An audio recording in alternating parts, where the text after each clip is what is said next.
Good morning, ladies and gentlemen. Welcome to the Thursday, May 7th, 2026 open session for the Board of Carroll County Commissioners.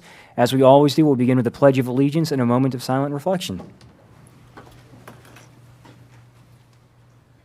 I pledge allegiance to the flag of the United States of America and to the republic for which it stands, one nation, under God, indivisible, with liberty and justice for all.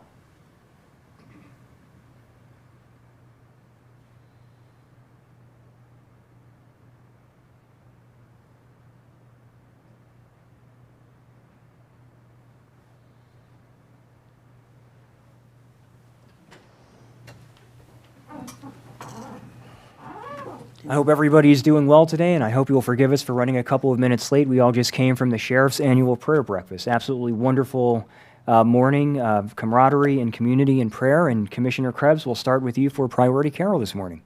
Well, I won't discuss that. We just all came from the prayer breakfast, but it was excellent. Today's the National Day of Prayer, and it is always that breakfast has been going on for many, many, many years, and it's so satisfying. They go all the way from the president all the way down to local law enforcement, our first responders, and people that we just don't think about. And, you know, in this hyper-political time of, we always say that, but I think each year we think it gets worse, that we just have to focus on what is right and good for the people that we serve and to get out of the rhetoric and just focus on what's important. And if you go back to the book and do it, it all works out. So anyway, we did all just came from there. That's where Commissioner Collar's coming from as well.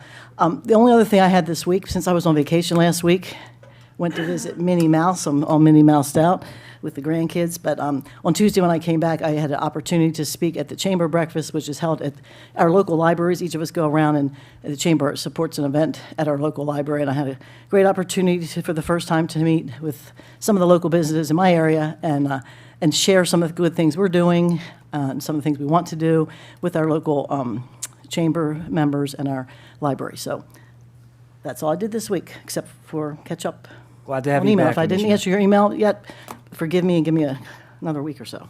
Glad to have you back, Commissioner. Thank Thank you. Commissioner Garrett? Nothing for me this morning, thanks. Commissioner Gordon? Thank you. Good morning, Carroll County. I've got a few things this morning. First, I wanted to give a shout out to Christine Murphy with CCC Fence. The Baltimore Magazine somewhat recently did an article called Women Who Move Maryland, and she was a Carroll County business operator that I wanted to mention because obviously always great to see Carroll County showcased. So I wanted to give her a shout out for that. Secondly, wanted to give a congratulations to Emily Burns for being named Carroll County Public School Teacher of the Year. As always, we take a lot of pride in Carroll County when it comes to our education and definitely our educators, and just wanted to give her congratulations and truly appreciate all the incredible work she does in our community, as do all our teachers. Also wanted to mention it's National Teacher Appreciation Week. I wonder if they timed that around the same time. But truly want to recognize and celebrate all our teachers for all the work, all the hard work they do, not only during school hours, but also after school hours, mentoring kids, and just all the devotion they put forward in the community. Truly, truly appreciate the sacrifice and countless ways that they all make a difference. This week is also, go ahead, Chris. Small Business Week. So as we all know, our small businesses are a significant backbone of our community. Many of us do shop locally. I would just suggest anytime we can, let's please support our local businesses, because they're not just businesses, they're families. These are the people that not only support our nonprofits, but also our rec and park teams, as well as keep Carroll County being what Carroll County is vibrantly. So if you could, I would encourage anyone to take a moment, shop, dine local, support our local businesses in any way we can.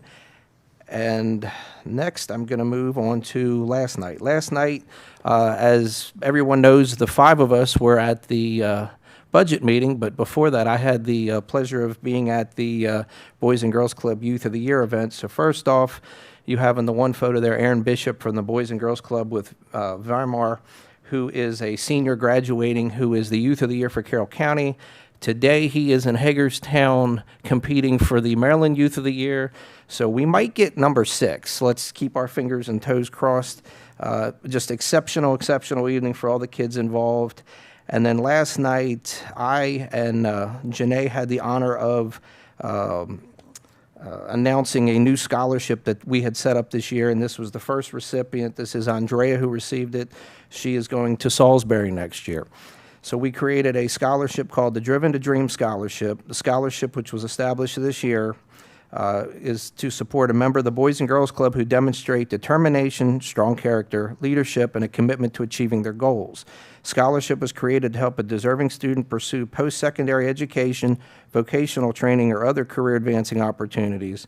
And we wanted the scholarship to recognize not only their academic effort, but also their involvement in the community, and as well as leadership and life-changing things as they move forward for the youth of the community. So had a great time at that last night, and then had to rush over to our budget meeting, which was, it was a good turnout last night. It was a pretty quick budget meeting, which I was not expecting. And that is all for me. Thank you very much, Commissioner Gordon. Commissioner Kyler? Okay, thank you. Yeah, busy times. Last Thursday, after our open session, we had Employee Appreciation Day out at the Ag Center. Great time, great people, and I want to thank HR. I want to thank all the staff for setting it up. A lot of games. I had 2 or 3 dimes, and on the second one, I won 2 glasses. I didn't think you could win 2 at the same time, but I did. So fun games and fun lunch, always good. On Friday, I went early to Carroll Citizens for Racial Equality at the community college. Great event. Great. I got to hear the first presentation, and very, very good. She's an awesome lady, and I wish I could have stayed for the rest of the day, but I had many other things to do. But great event and great start. I went out to Union Mills Homestead, and I didn't realize we were receiving the preservation awards from the state of Maryland. I thought Union Mills was, but we received it. It's here in the office, and I want to thank Union Mills for all they've done out there. And the flower market was going on too. A lot of people buying a lot of stuff. I was smart enough to buy a hanging basket, and I didn't know what it was, but I don't know, it's called straw flowers or something. And Rhonda liked it, so I lucked out.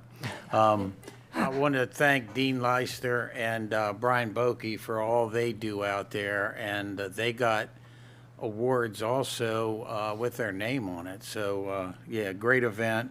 One of the jewels of Carroll County, and I told them, I'm sorry, I went off on a tangent. We lost Madge Shriver Franklin, and her service is coming up. Her brother Frank was there. Sorry, I go off on a tangent, but it was awful to lose Madge, but I'll still pick on the Shrivers. I told him it was the first time I'd been there that they had probably minimum wage paid parkers. I said every other time I've been here, a Shriver has volunteered and parked cars. So they must be rolling in money because they actually paid people. And then we had some staff meetings that day. On Saturday, May the 2nd, there was a ribbon cutting at Christmas Tree Park in Manchester for just the floor, just the base of a totally accessible tot lot. And I don't want the town of Manchester to kill me, but they probably will. Just the floor, just the rubber floor, $130,000.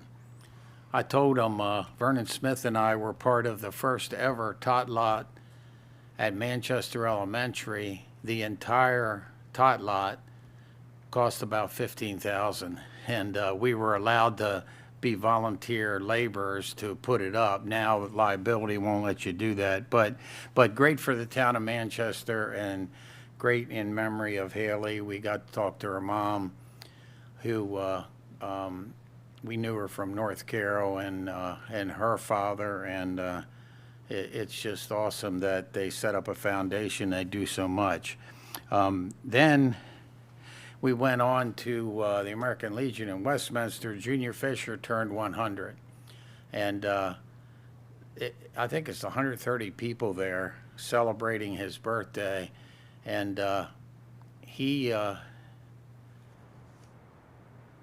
I hope I can be that active at the age I am, much less at 100. He was jumping around, and as we leaving, he was putting on music, and I think he was going to dance. Sunday was the veteran celebration at the Farm Museum. Awesome event, and Secretary Rothstein and I want to thank the committee and the patience of some of the people. Most of the day, we rode around in golf carts, which let us see 10 times as many people as we would have walking around. And we jump out and do selfies or jump out and talk to people and then head on. We got to see the helicopter take off. Didn't climb on top of it like some people did, but you know, it was a great day for next year. And I know you won't believe, but it was sunny, it was beautiful. Make it just a little bit warmer. It was perfect. It was a perfect day. But great day. Earlier this week, I got to see the Ehrlich couple. She spoke and he talked, and that was great. Got to see the chamber breakfast and listen to Commissioner Krebs talk in Eldersburg. And last night, I had an activity, and it's the first time in years we've missed the Boys and Girls Club, but it was just tough to make it. And actually, Winters Mill National Honor Society had their program, and we got to watch my grandson get his cord, I guess it's called, that he gets to wear in graduation, and they inducted some new people. And unless something happens wild, our granddaughter there will be in it too.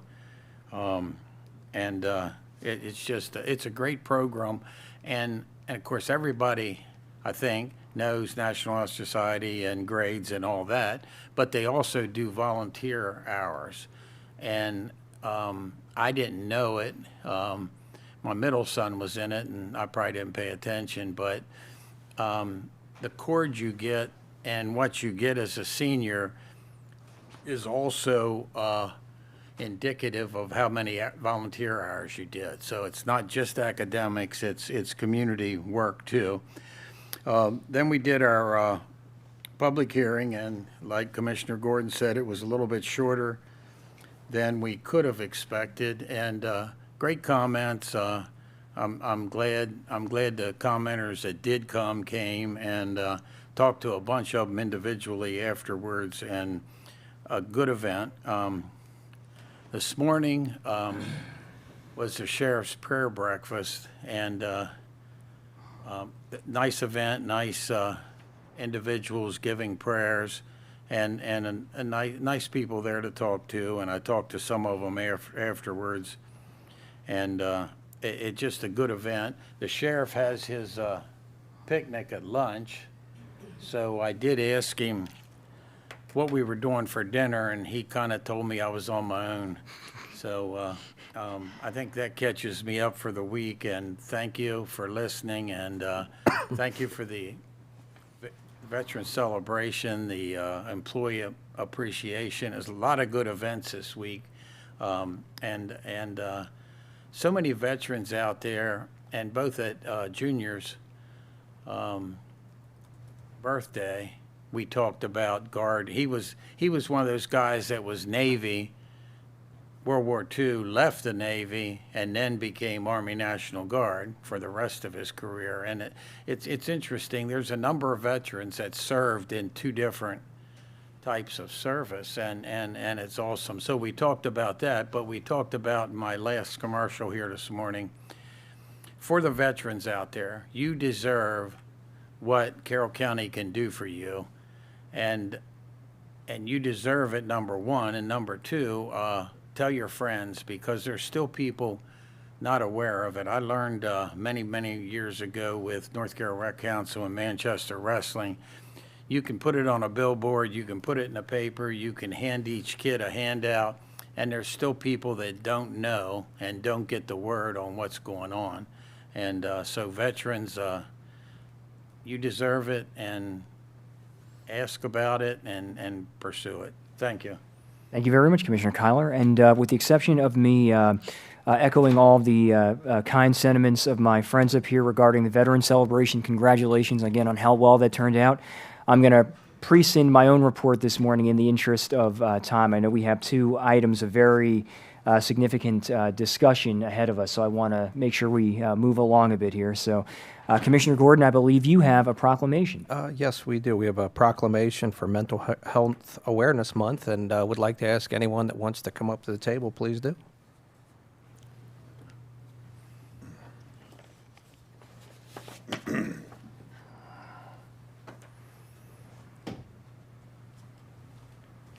Good morning to you both. Good morning. So I'm going to let you both speak first about what you all do in Carroll County for mental health. So I'm the CEO at Carroll County Youth Service Bureau, Lisa Garoff, and our clinical director, Angela Schmar. And just appreciate the recognition. This is such an important issue, and unfortunately with stigma, you know, people don't either access services. There's a huge gap, you know, when someone has something like diabetes, within a couple months or a couple of years, they're in treatment, you know, they're receiving services and medication and adjusting their lifestyle, where it can be 10 to 15 years from the onset of someone having symptoms with a mental health disorder or struggle before they even think about starting to get help or treatment. So appreciate the commissioners just taking the time to recognize the importance of care, and that we have services here in the county to really support all ages. And this is our clinical director, Angela Schmar, who oversees the outpatient clinic that we have, as well as some of our community-based services. And I want to thank you for your support of us too over the years. I've been there a long time, and the support of the commissioners has always been really, you know, amazing and very helpful to us. Okay, well, I'm going to go ahead and read the proclamation. Proclamation: May is Mental Health Awareness Month, whereas Mental Health Awareness Month has been observed since 1949 and has been a way to help people recognize the ways mental illness impacts lives, educate about available services, and highlight ways to advocate for those with mental illnesses. And recognition and education are important. Ways to remove the stigma associated with mental illness. Mental Health Awareness Month creates a time and space to start a conversation. Talking openly about mental health can reduce misconceptions and stigma, and can encourage those who are suffering to seek help and find a support network. And as we observe Mental Health Month this May, we recognize that the path to wellness is one we walk together. We honor the Carroll County Youth Service Bureau and our dedicated network of behavioral health agencies for their unwavering commitment to providing a continuum of care from prevention and intervention to life-changing treatment. And by meeting our residents where they are, these organizations ensure that every child, adult, and family in Carroll County has the support they need to experience more good days together. And we stand with our providers and our community in fostering resilience, reducing stigma, and building a healthier, more connected Carroll County for all.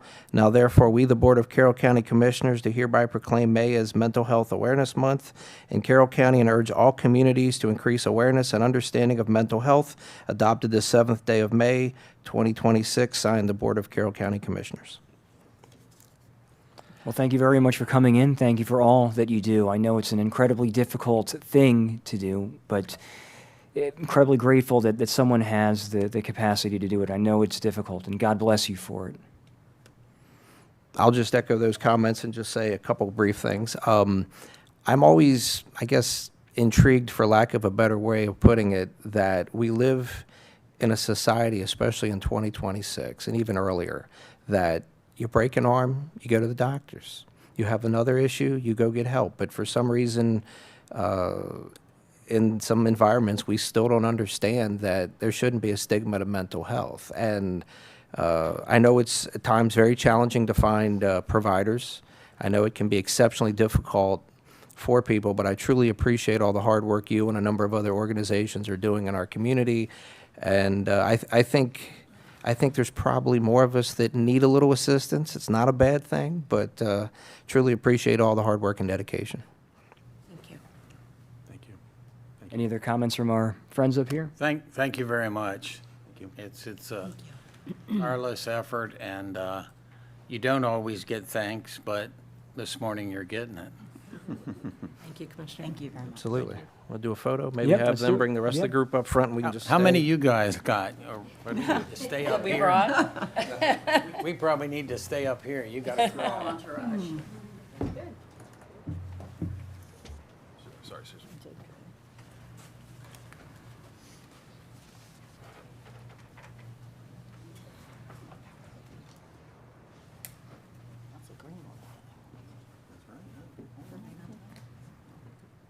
Am I okay? You normally like me blocked by somebody. Yeah, could you duck down a little bit more?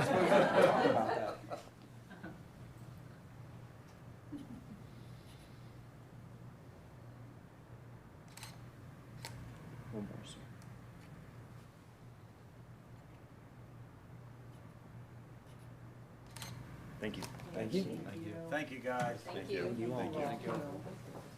That was yours. That's yours, yeah.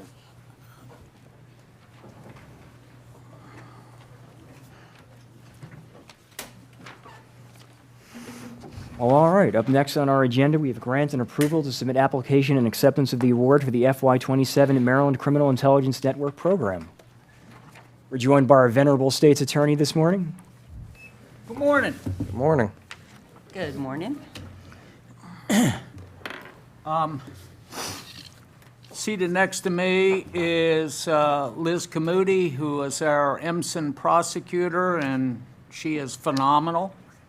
I don't think I'm overstating it when I say that from a public safety standpoint, this is one of the more important grants that you'll have presented to you. So at this point, without any further ado, Liz? And we love the county contribution part. Yes, it's small, and you get a lot of bang for the buck with that. Yes, definitely. Good morning, everyone. Good morning. Good morning. Yes, we have submitted a briefing paper.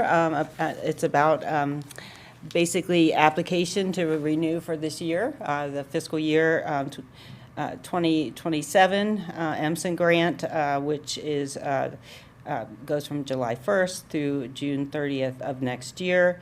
Again, EMSON has been vital. We've been very busy this past year, really have upped the numbers of investigations and prosecutions. It's been very successful. This grant will continue the critical work and provide funding for 2 positions. It does fund my position as well as a crime analyst, and it includes requests for data sharing software, surveillance, training, overtime funding for local law enforcement agencies. We also were successful this year. There was we asked for an additional amount for overtime funding from the governor's office, and that was granted, so we were happy with that. There was definitely the need for that.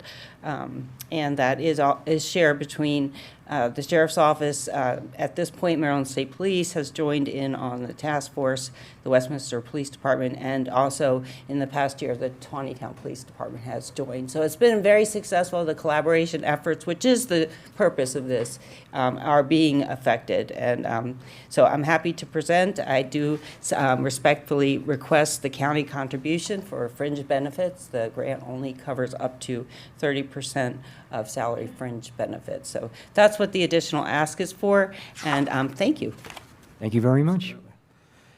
I move the Board of Commissioners approve the submission of the FY27 Maryland Criminal Intelligence Network Grant application and accept the award. Second. We have a motion, we have a second. Is there any discussion? I just had a question. We also often ask how often these things get, the grants come and go. How many years have we been getting the grant? I believe this is the seventh, It's- sixth or seventh year. Yeah, I'd have to double exactly. check on the narrative, but I. It's good. It's good that they've continued that instead of Yes, left it. and it has been, they did submit success, like there's been a review of the past, I think it is 7 years, that was submitted to the governor's office to just show that, you know, the bang for the buck is really there. Good, because a lot of times they just leave us hanging, and then you're like, what do we do? But I'm glad that they're continuing to fund it, and it's been working very well. Yes. Thank you. Any other discussion? All those in favor? Aye. All those opposed? Motion carries. Thank you you both all. very much. Thank you. Thank you, have a good day. You as well, thank you. All right, so up next, we have a briefing discussion on retirement homes and retirement villages. And so you'll notice that we have two more items on the agenda today, but both of these would probably prove to be quite substantial in terms of the breadth and discussion that may ensue from them. So I'm going to suggest that what we do is we go through the entire presentation. We'll make note of our questions or comments that we have along the way, let them get through the presentation so we can get that completed and then ask the questions that we may have. So without further ado, Daphne, I'll turn it over to you to introduce our guests. Thanks so much. Good morning, everybody. Daphne Daly with the Department of Planning and Land Management. I'm here with Troy Truex and Seth Coons from Michael Baker International. They are the consultants working to go through the items addressed in the 4 different development deferrals. So if you recall, we have deferrals on retirement homes and retirement villages. That's one item. Self-service storage facilities, cluster subdivisions, and planned commercial, planned commercial centers. The work for each of these involves 3 different tasks. So the first task is a review of our current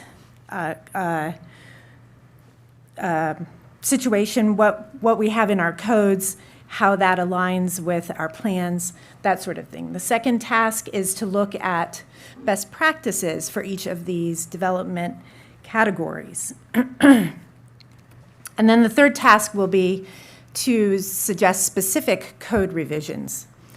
What we have today is a report on the first 2 tasks of one of those development types, which is retirement homes and retirement villages. At the end of the presentation, what we're hoping to do is get some direction for you all, from you all, on the types of code revisions that they could look at as part of task 3 for this particular use. So with that context set up, I'm going to turn it over to Troy and Seth to walk you through what they've found so far and some of the best practices that they've surfaced. You might want to help them pull up the, Oh, I'm sorry? Daphne could probably do it a little more. There it is. Yep, go ahead, Seth. I know what PowerPoint looks like. There we go.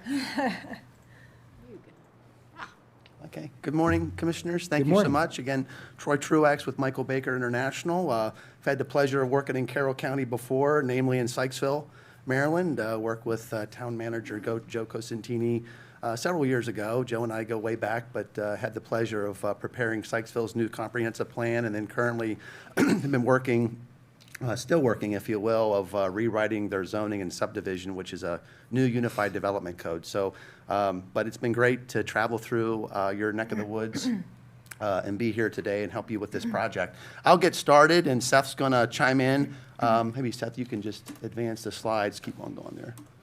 So again, as Daphne said on this slide, we're focusing right now on this first 2 tasks.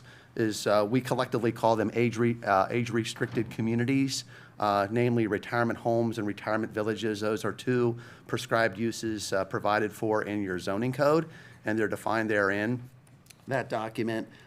First of all, we wanted to evaluate your comprehensive plan, not only for Carroll County, but also the Freedom Area Comprehensive Plan, the Finksburg Area Corridor Plan, and evaluate, are there consistencies or inconsistencies with those policy documents and how they're actually implemented through the zoning code, if you will. And then also too, as Daphne mentioned, we've tried to look outside your county boundaries to look for other examples, what we call best practices, to say, hey, how are retirement homes, retirement villages, how are these done in other areas that we might think about exemplify good community planning practices and ideals?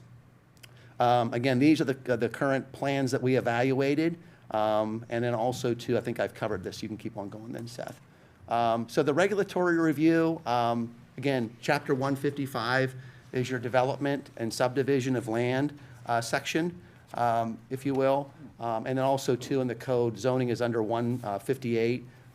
What our key findings are, age-restricted housing is permitted in several districts, and I know you have tackled this issue before, and the staff has done, Chris and Daphne have done a great job of giving us the background history on that. Currently, age-restricted housing is permitted as a conditional use in the R20,000, just villages only. So there's retirement homes and retirement villages.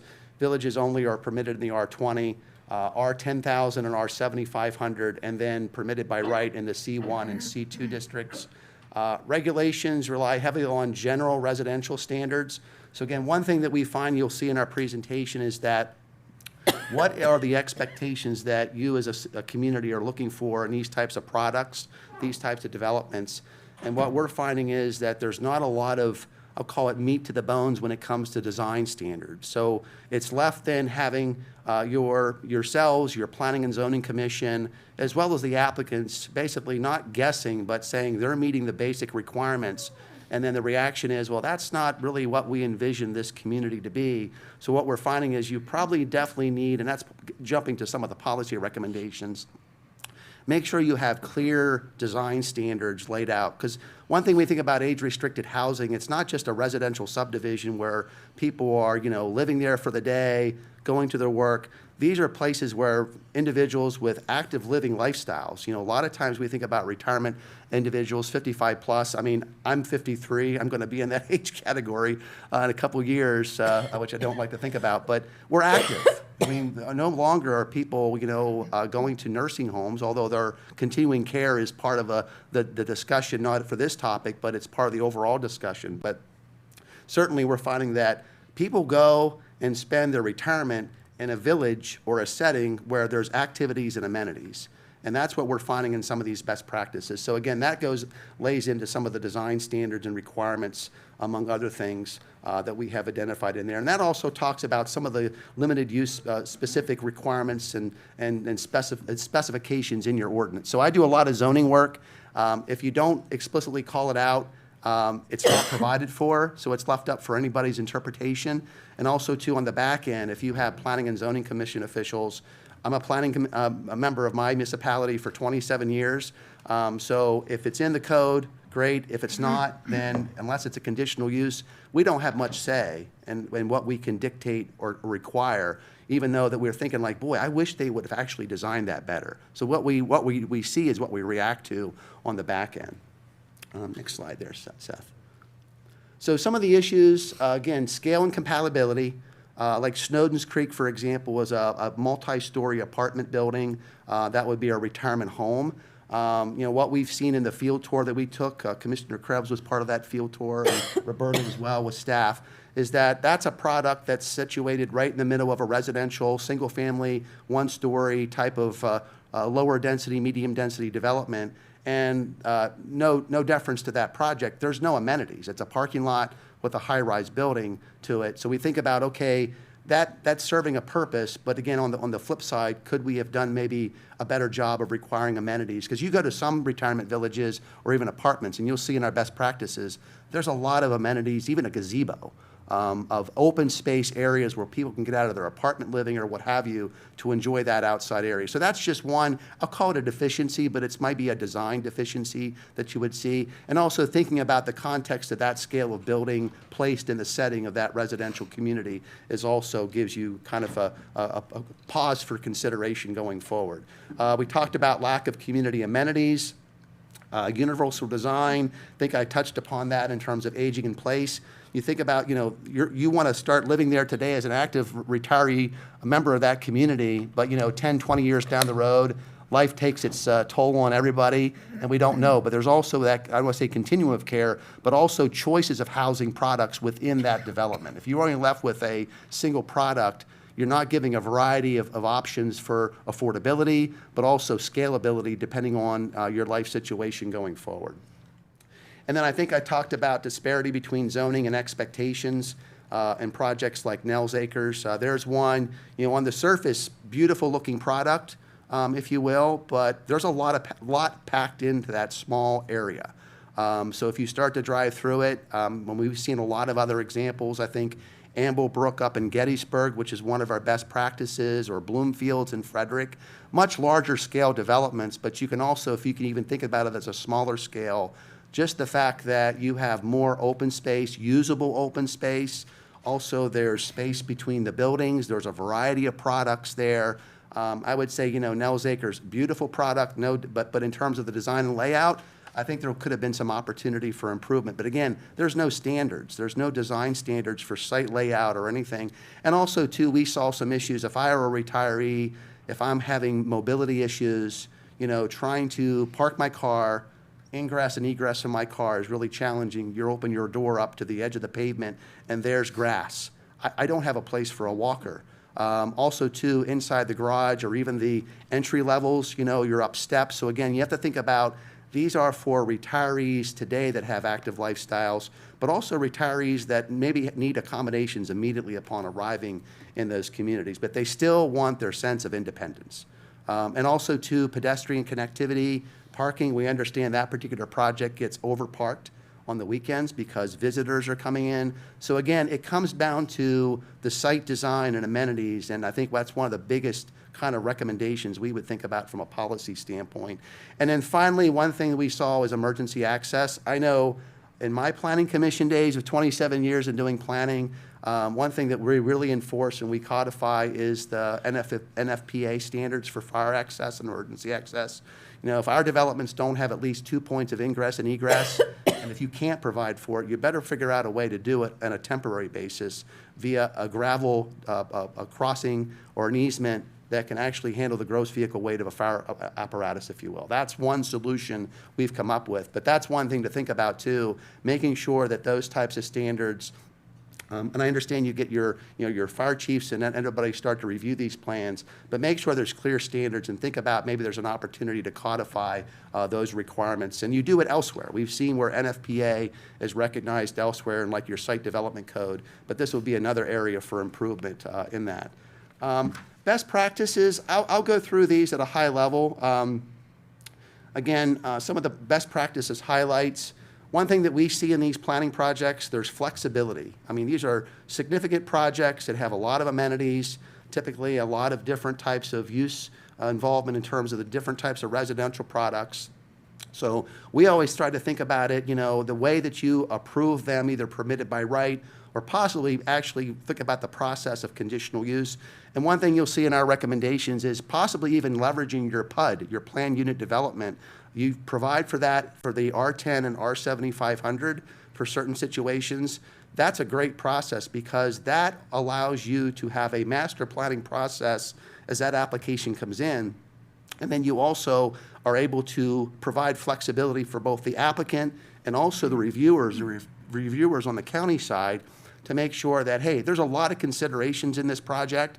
Now's the time to actually think about that through the PUD process. And always on the back end, you're writing and prescribing the bulk and area and density and all those types of standards through the PUD approval process. So again, that's a great tool that you currently have in your code that might be considered for these types of projects to actually add more flexibility, because there's a lot of times you don't anticipate until it hits your desk and the application's there.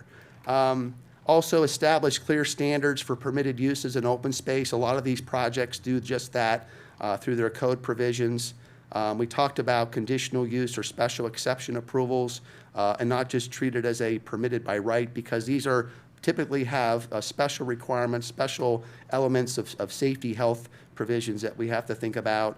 Open space is a huge amenity. Certainly, we need to ensure that there's walkability, accessibility, but also think about those amenities that support those types of active living, retirement living lifestyles.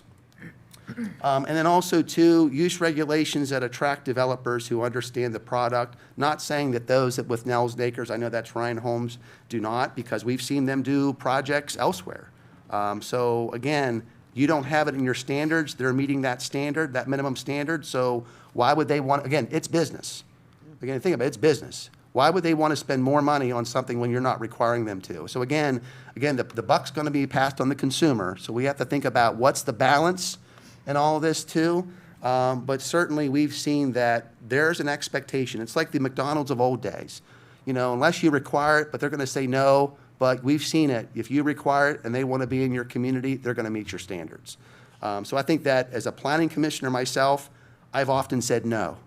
Because our plan said this, and this is what the applicant wants, have the backbone to say no. But also make sure you're prescriptive and also you identify what your expectations are for these types of projects. So again, Amblebrook, just right up the road. I know Commissioner Krebs, you're quite familiar with Amblebrook. Has anybody else been in Amblebrook up in Gettysburg, Strawberry Township, just right off of 15? Right up 97, you hang a right on 15 and go up there at Gettysburg. A great project, brand new. It does offer, yep, Steph is moving through it. It does offer a ton of amenities, but also, too, if you look at the next slide, it's a diverse landscape of housing types. So not just one product is in there. There's a variety and options for choice. Go to this slide there next, Seth. And you can see it also includes a clubhouse. So again, much larger scale, but again, that's where I think the PUD, for example, can help scale these projects and making sure that you're considering types of amenities that would make sense to a certain product based upon that scale. Bloomfields at Frederick, Bloomfields at Frederick, right up the road from you all. I'm sure you've seen that driving along 15 there just north of the city. But again, another great project, very large, very diverse as well, but there's some kind of common threads through that too, a diversity of product, and it meets all those design standards, requirements, et cetera, through that process as specified in the county code. And then you can see, again, a number of amenities. Again, these don't have to have outdoor pools. We're not saying that all these projects have to have these high-end amenities, but think about the basic amenities. If you were going to live there and retire there, you know, what would you want to see? You know, what were the minimum kind of things that you wanted to see if because you're not paying cheap prices for any of this stuff. I mean, these are $500,000, $250,000. It's amazing what the costs are. So if you're paying for that and then you are complaining that I don't have access, my friends and family can't visit because they can't park, I can't get my walker out because now I have a knee surgery I had to have done. Think about those things if you were in those shoes, but also what kinds of amenities you would like to have in your communities. A few other ones that we pointed out, Transitions of America is very much a national builder in this space. Lidditz project, again, they abide by the local development codes there that also included architectural design standards and other requirements that they met. Also a mix of housing, for example, for the Lidditz project, minimum of 70% single family, maximum 30% duplex. Again, requiring a mix, and I think that's some things that we want to see in these projects. Amenities also, this one happens to be within the community of Lidditz, so there's even immediate access to a hospital. So you think about the medical care and other types of facilities. Again, you can't specifically dictate the properties that these goes on relative to within the zoning district that are permitted for, but these are also kinds of things that the developers are looking for in terms of where they're placing and what types of services. And then finally, a couple examples on retirement homes. Again, these are the multi-story apartment style living. But again, the examples that we offer definitely show that there are amenities within that built environment, attractively designed, and again, an area where provides those types of amenities that I think that the consumers are definitely wanting and also getting their money's worth out of as well. So let me just go down to the policy recommendations then too, and I'll have Seth join in on this. So again, the purpose of the recommendations right now, these are just high-level policy recommendations. What we're, as Daphne said, what we're looking for you folks, commissioners, is to give us direction like, yeah, we agree on these, or we may not disagree totally on this, but give us kind of the North guiding star of how do we proceed, because what we would do next for this particular category of uses is put pen to paper on particular amendments, like literally what are the changes that we would recommend in your codes to actually accommodate these policy recommendations. So for number one, just go down to, sorry, Seth. So I'll take the first one. I'll hand it off to Seth. You can start going through these. Maybe think about, instead of having the uses scattered differently in the ordinance, you have your definitions where it has everything, but then you have to start finding where all the use regulations are. So one example is if you think Nell's Acres, the community's expectation was that was zoned R20, 20,000. So they're thinking in their mind that's medium density residential, and then the product comes out, it's more higher density, right? 3.5 units per acre, if you will. And how did we get there? Well, they used the age-restricted community provisions of the code, which is somewhere else in the code. So on the surface, the average person is looking at your code and saying R20, and then going and saying, okay, now we're going to apply this different section, and all of a sudden we're now able to increase our density. And that might be one where the community's expectations aren't just met because in their mind it was R20, and somehow we ended up with something with higher densities. That's fine because you provided for it, but again, making sure maybe there's an opportunity because that provision applies to age-restricted, maybe consolidate those types of requirements in an age-restricted category so that everything's in I'm not saying everything's in a nice, tidy, neat place, but it also helps make sure that you're not searching and hunting where these provisions are in the code, if you will. Seth, do you want to take the next one? Yeah, sure. Morning, everyone. I just want to introduce myself real quick before I jump into the kind of our second recommended action. My name is Seth Coons. I am a senior community planner with Michael Baker out of our Pittsburgh office. It's my first time working directly in Carroll County, but I actually began my planning career down in Charles County, La Plata, Maryland. They hired me right out of school, grew up in the Midwest, so I'm familiar with Maryland. It is great to be back in the state, and I want to thank you all for your time this morning. One other recommendation that we are proposing as part of this project is a more structured density framework as part of both the age-restricted housing for retirement homes and retirement villages.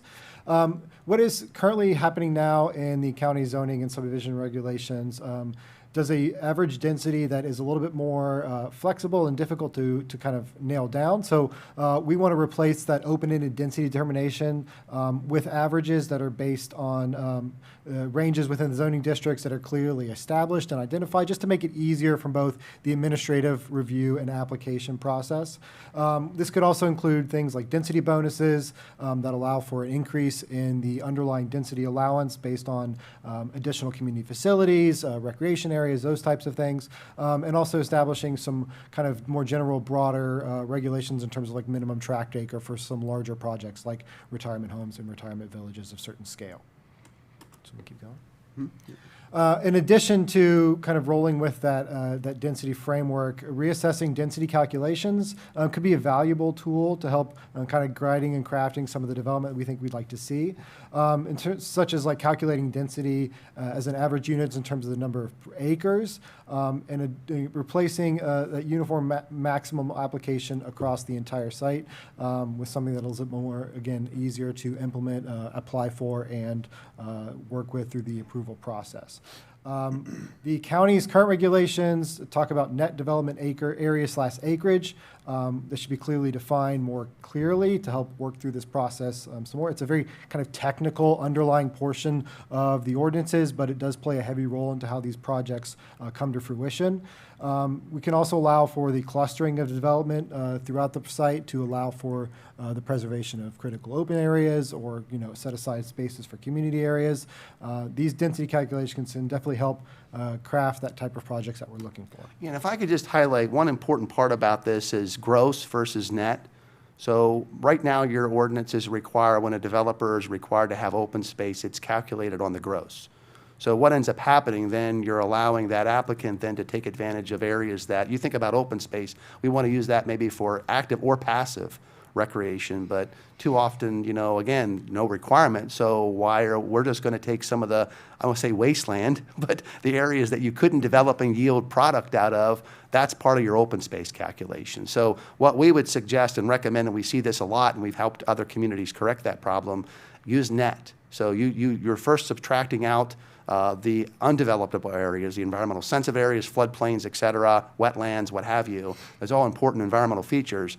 But again, at the end of the day, we want them to say, okay, you still have to provide for open space. So once you remove all that from the gross, now you have a net developable area, and use that net developable area to start to say, okay, now start to use your open space calculations. The key to this, though, is, too, you also have to have flexibility in your zoning, because you're asking the developer to say, hey, I have to get, you prescribed a specific average density for me. Now I can't get it and I can't make my project pencil out. So what we've seen too is allow flexibility where those lot sizes are able to actually contract, get smaller, so they're actually getting the yield that they need out of it to make their project work. Again, it's economics. They have to make it work pencil-wise, so we have to think about their end of it too in terms of the applicant, but also the consumer of what they're getting out of these projects. So sorry, Seth. That's fine. Thank you, Troy.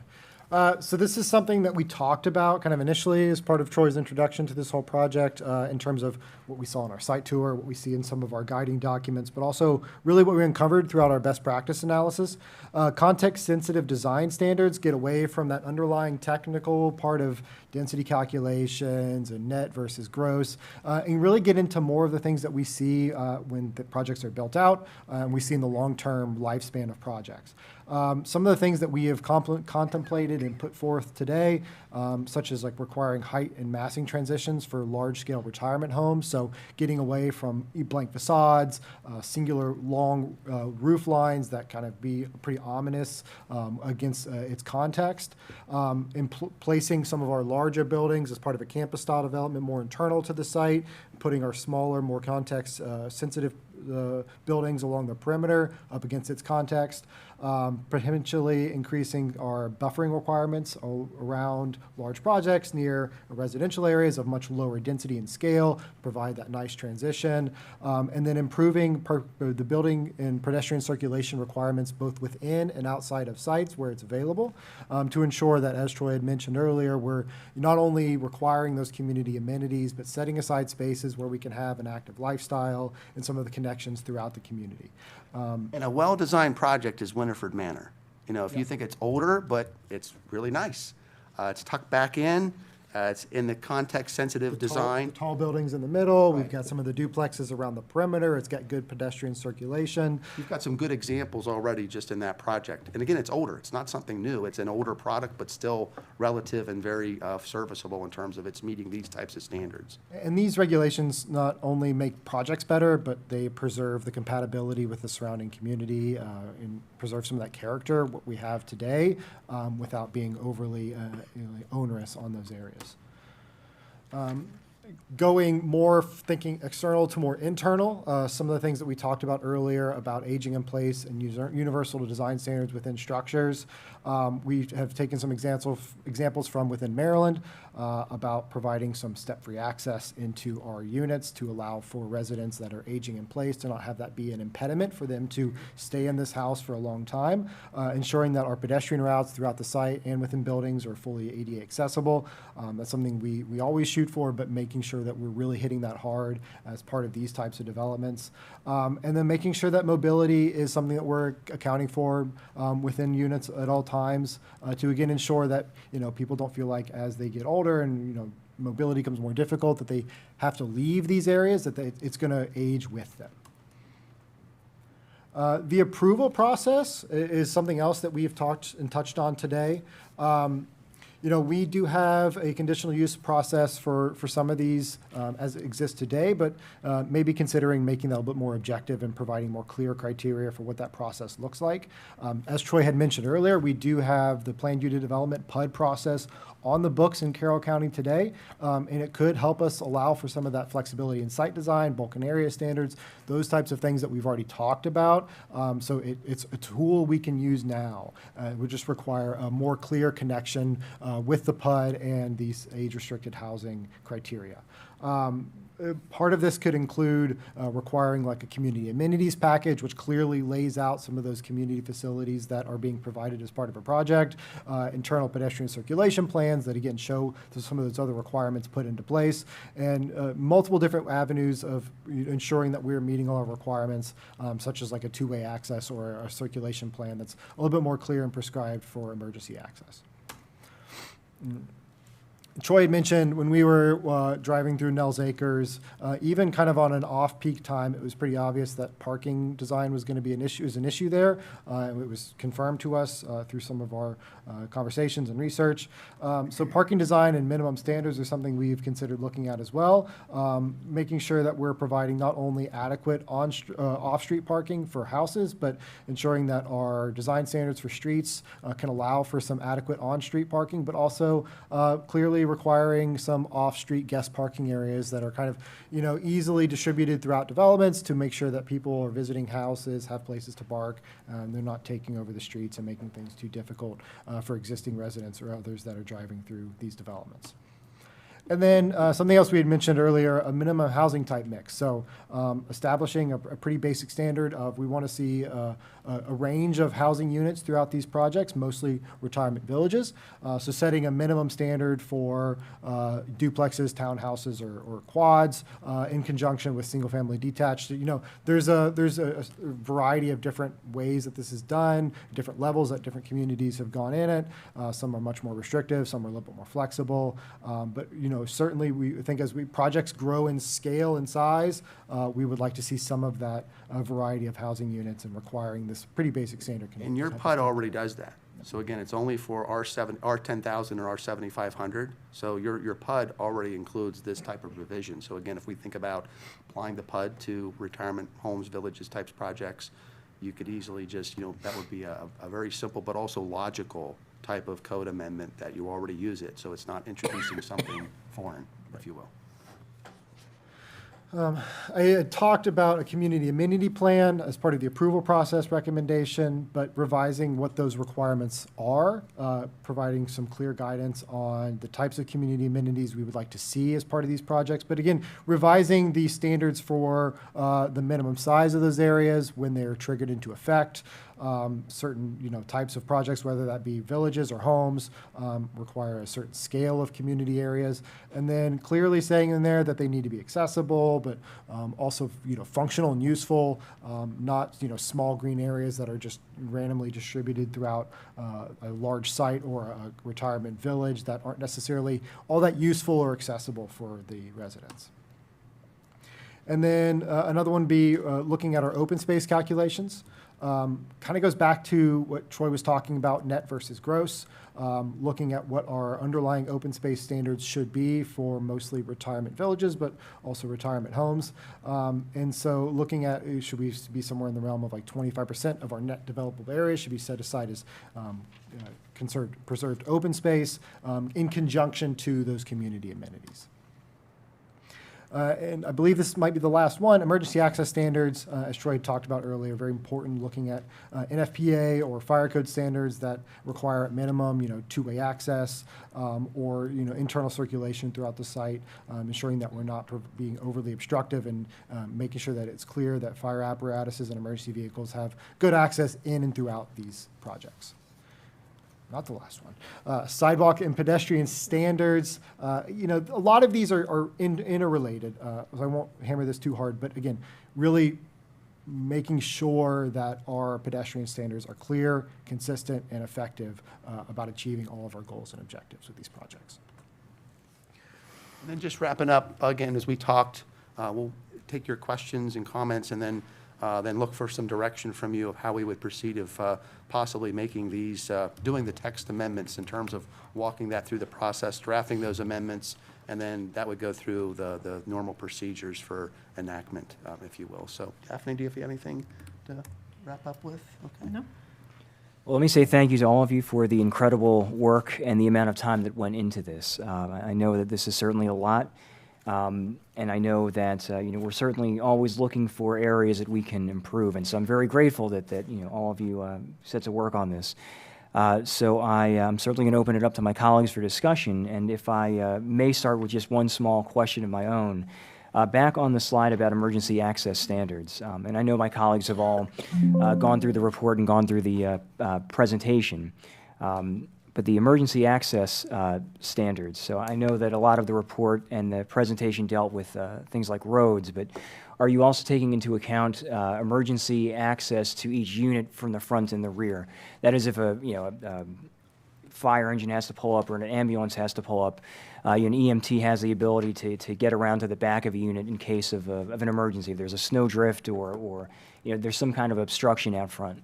Yeah, if you, actually in the report, the report document goes into pretty good detail and actually cites the specific standards that addresses that, Commissioner, in terms of, again, that's the standard, that's what all, fire, response agencies are evaluating, not just hydrant location, if you will, but also that addresses access, rear access, et cetera, to buildings. Can they actually tackle, attack that fire, if you will, and get, not just maybe apparatus, but hose. So again, it's making sure that that's clear. Again, not the saying that you aren't abiding by it, but it just, sometimes I just want to make sure that we're having clear standards. You already codified some of the NFPA standards elsewhere, I've seen.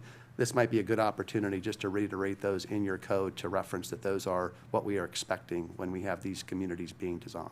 Thank you very much. I just wanted to make sure, because from my reading, I just wasn't quite clear but I'm glad that it is the case, so thank you. Yeah, the PowerPoint just summarized it, but if actually on page 15 of the report, emergency service access truly does cite the NFP 1 fire code, access road location requirements, access road specifications, obstructions, and then it also references how your county code talks about some of these requirements for access and fire protection as well. So yeah, the bottom line is what the code says is what we should be making sure that those are, we're elevating those to a level of importance from a design standpoint.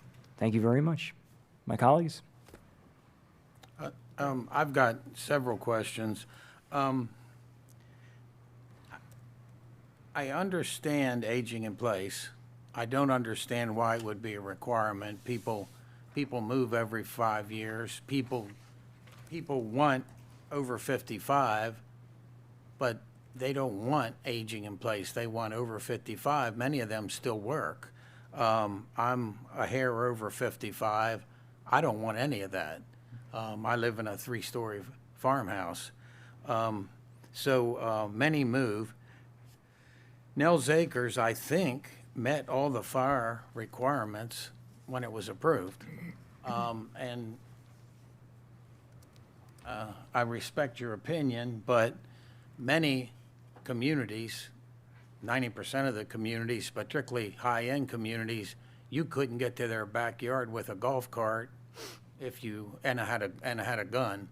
My daughter's has a retaining wall on one side and a shared access with her neighbor on the other side that you probably could get a golf cart through, but you can't get a fire truck through. And that's okay. That meets the law. That meets the standards. I hate to see us get too excessive with standards. And again, one of my other comments is landowner rights. Again, my house, it's been there since 1854, nicely put.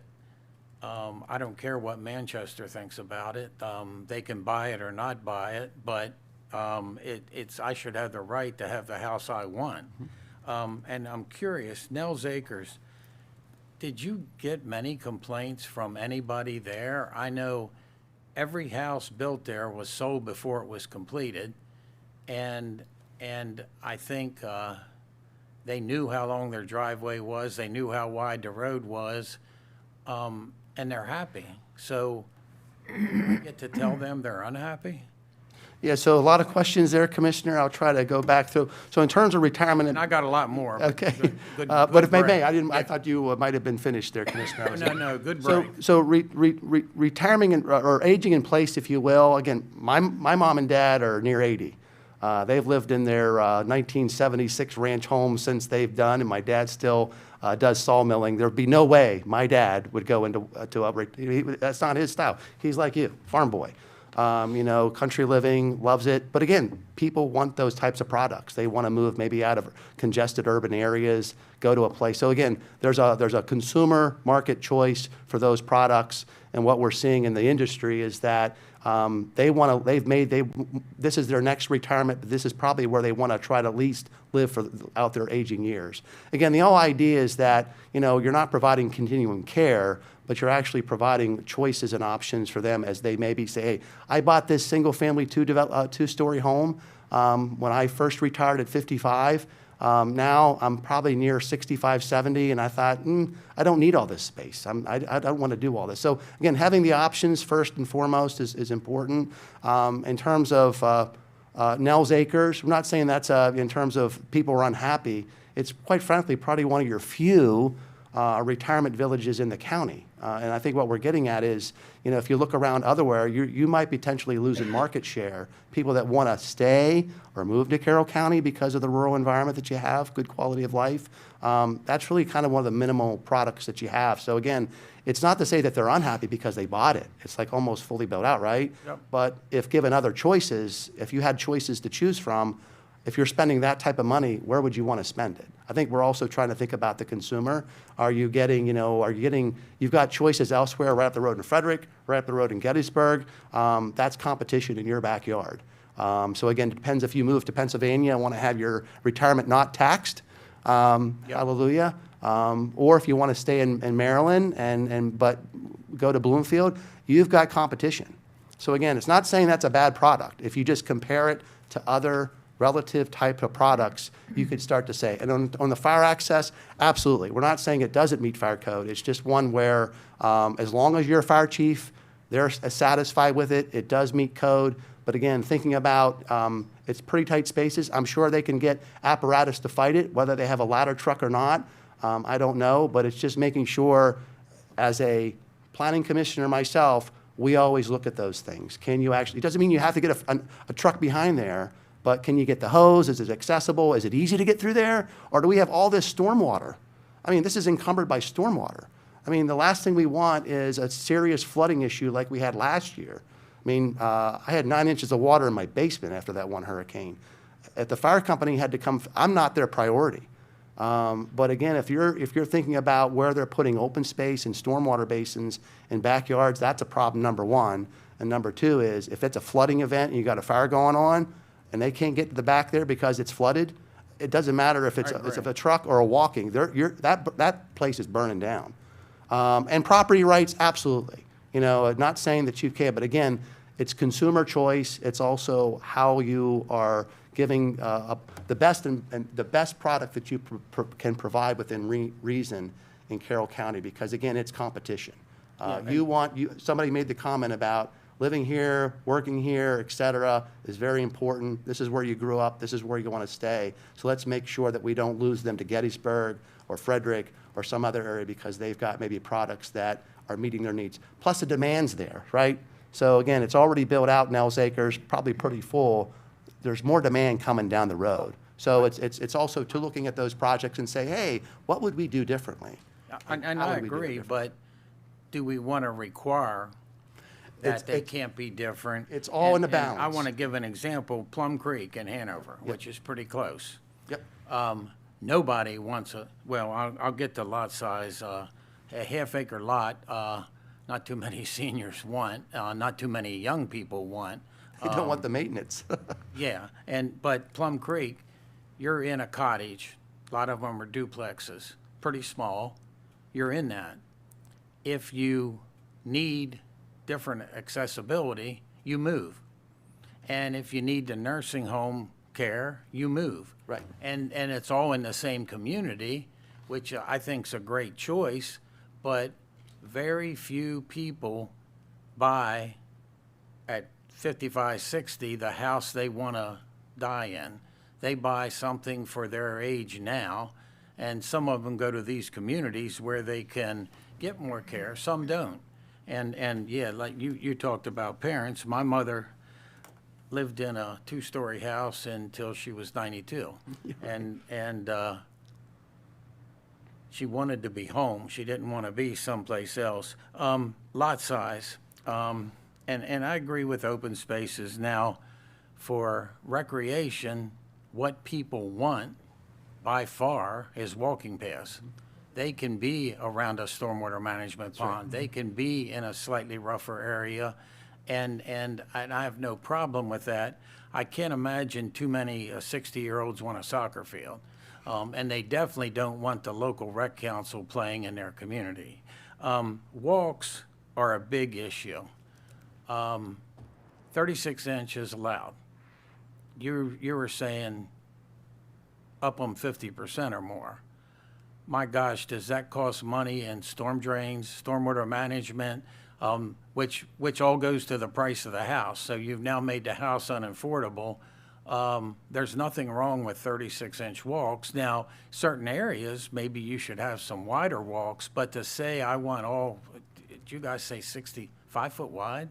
Yeah, and that's That's ridiculous as far as stormwater management, storm drains. Same thing with making the streets wider. I've heard comments, oh, changing from a 22-foot wide street to 30 doesn't affect storm drain. Well, if you've ever built those or you've ever developed lots, my gosh, it jacks the cost where, and there's two issues. As a developer, I'm going to pass all that onto the lot. If the market doesn't allow that, I'm not going to do it. I'm going to go to another county. Frederick County made some changes and saw very little development in that. I love what you talked about PUDs. We you know, again, Frederick County was awesome with that. But, and you talked about some R7500, R10,000. That's lot sizes that seniors want, not R20, and definitely not R40. And they don't care if the community mows the grass or not. They just don't want it. And if you have a half-acre lot, you don't need a community center. You don't need a pool. You can put the one behind your house. got you your know. open space in your backyard. Exactly. So there's nothing wrong with smaller lots and even our normal clustering. My humble opinion, we should look at maybe 3 per acre at the max, not R20, but that's a whole nother subject. So that's kind of Yeah, and if I could just address on the. rambling, yeah. No, those are great comments, Commissioner. And on the sidewalk, 5 foot, you know, one thing that we look at is, you know, ADA requirements now, every so often you have to have where wheelchair passability, it's 5 feet. And do that. And do that. I think one thing I think about in my own neighborhood, and I see it all the time, how many people walk on a 36-inch sidewalk? Nobody. Everybody walks in the road. So if you're thinking about, myself included, you can't walk to Abreast on a 36 unless you're, you know, your 2 children walking on there. It's very difficult to try to actually walk together. Again, I want to contradict that. The area we used to be in, actually, town of Manchester allowed blacktop sidewalks, 36 Yeah, inch. so again, I saw a lot of people walking their dogs with a glass of wine, and they were fine with those 36 yeah, I think it's just more about what we've seen Well, it is that. depends on traffic. Exactly, and I'd you've- walk in the street too. Yeah, and I think part of it is in a retirement-type community, the safety part of it is make sure that the accommodations are on the sidewalk to encourage people to use the sidewalks. So again, that's where even my township, we went to all 5-foot sidewalks because you're going to require 5 foot at some point. Yeah, it's a cost. We know that. It's more stormwater, but stormwater requirements is you must provide for it on site.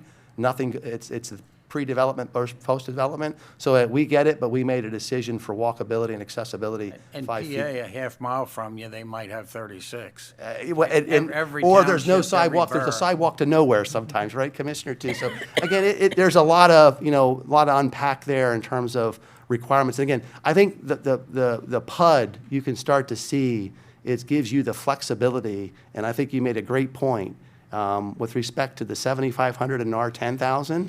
I mean, why not have these types of projects, retirement villages, retirement communities, involved in that PUD process? Because a lot of these design standards could be, instead of being very specific and in particular, you could actually have the flexibility in that PUD process to get the project out that actually is more suitable to the property, to the landowner, et cetera. That's where I think that flexibility is so much better on both sides of the coin in terms of these applications coming through. And I want to I want us always looking at these details. Yeah. But I don't want to see us require developers out of Carroll County, and that's happened in other counties, and I've seen it, and there's a reason. I did 3,000 lots in Frederick County. I think I did 4 in Carroll County, and they weren't too bad to deal with, but Yeah, it's definitely striking a We chose balance. to do it where we had less. I think the other part of it is, you've got great planning and zoning commission members that are volunteers. They're all over from the county in different parts.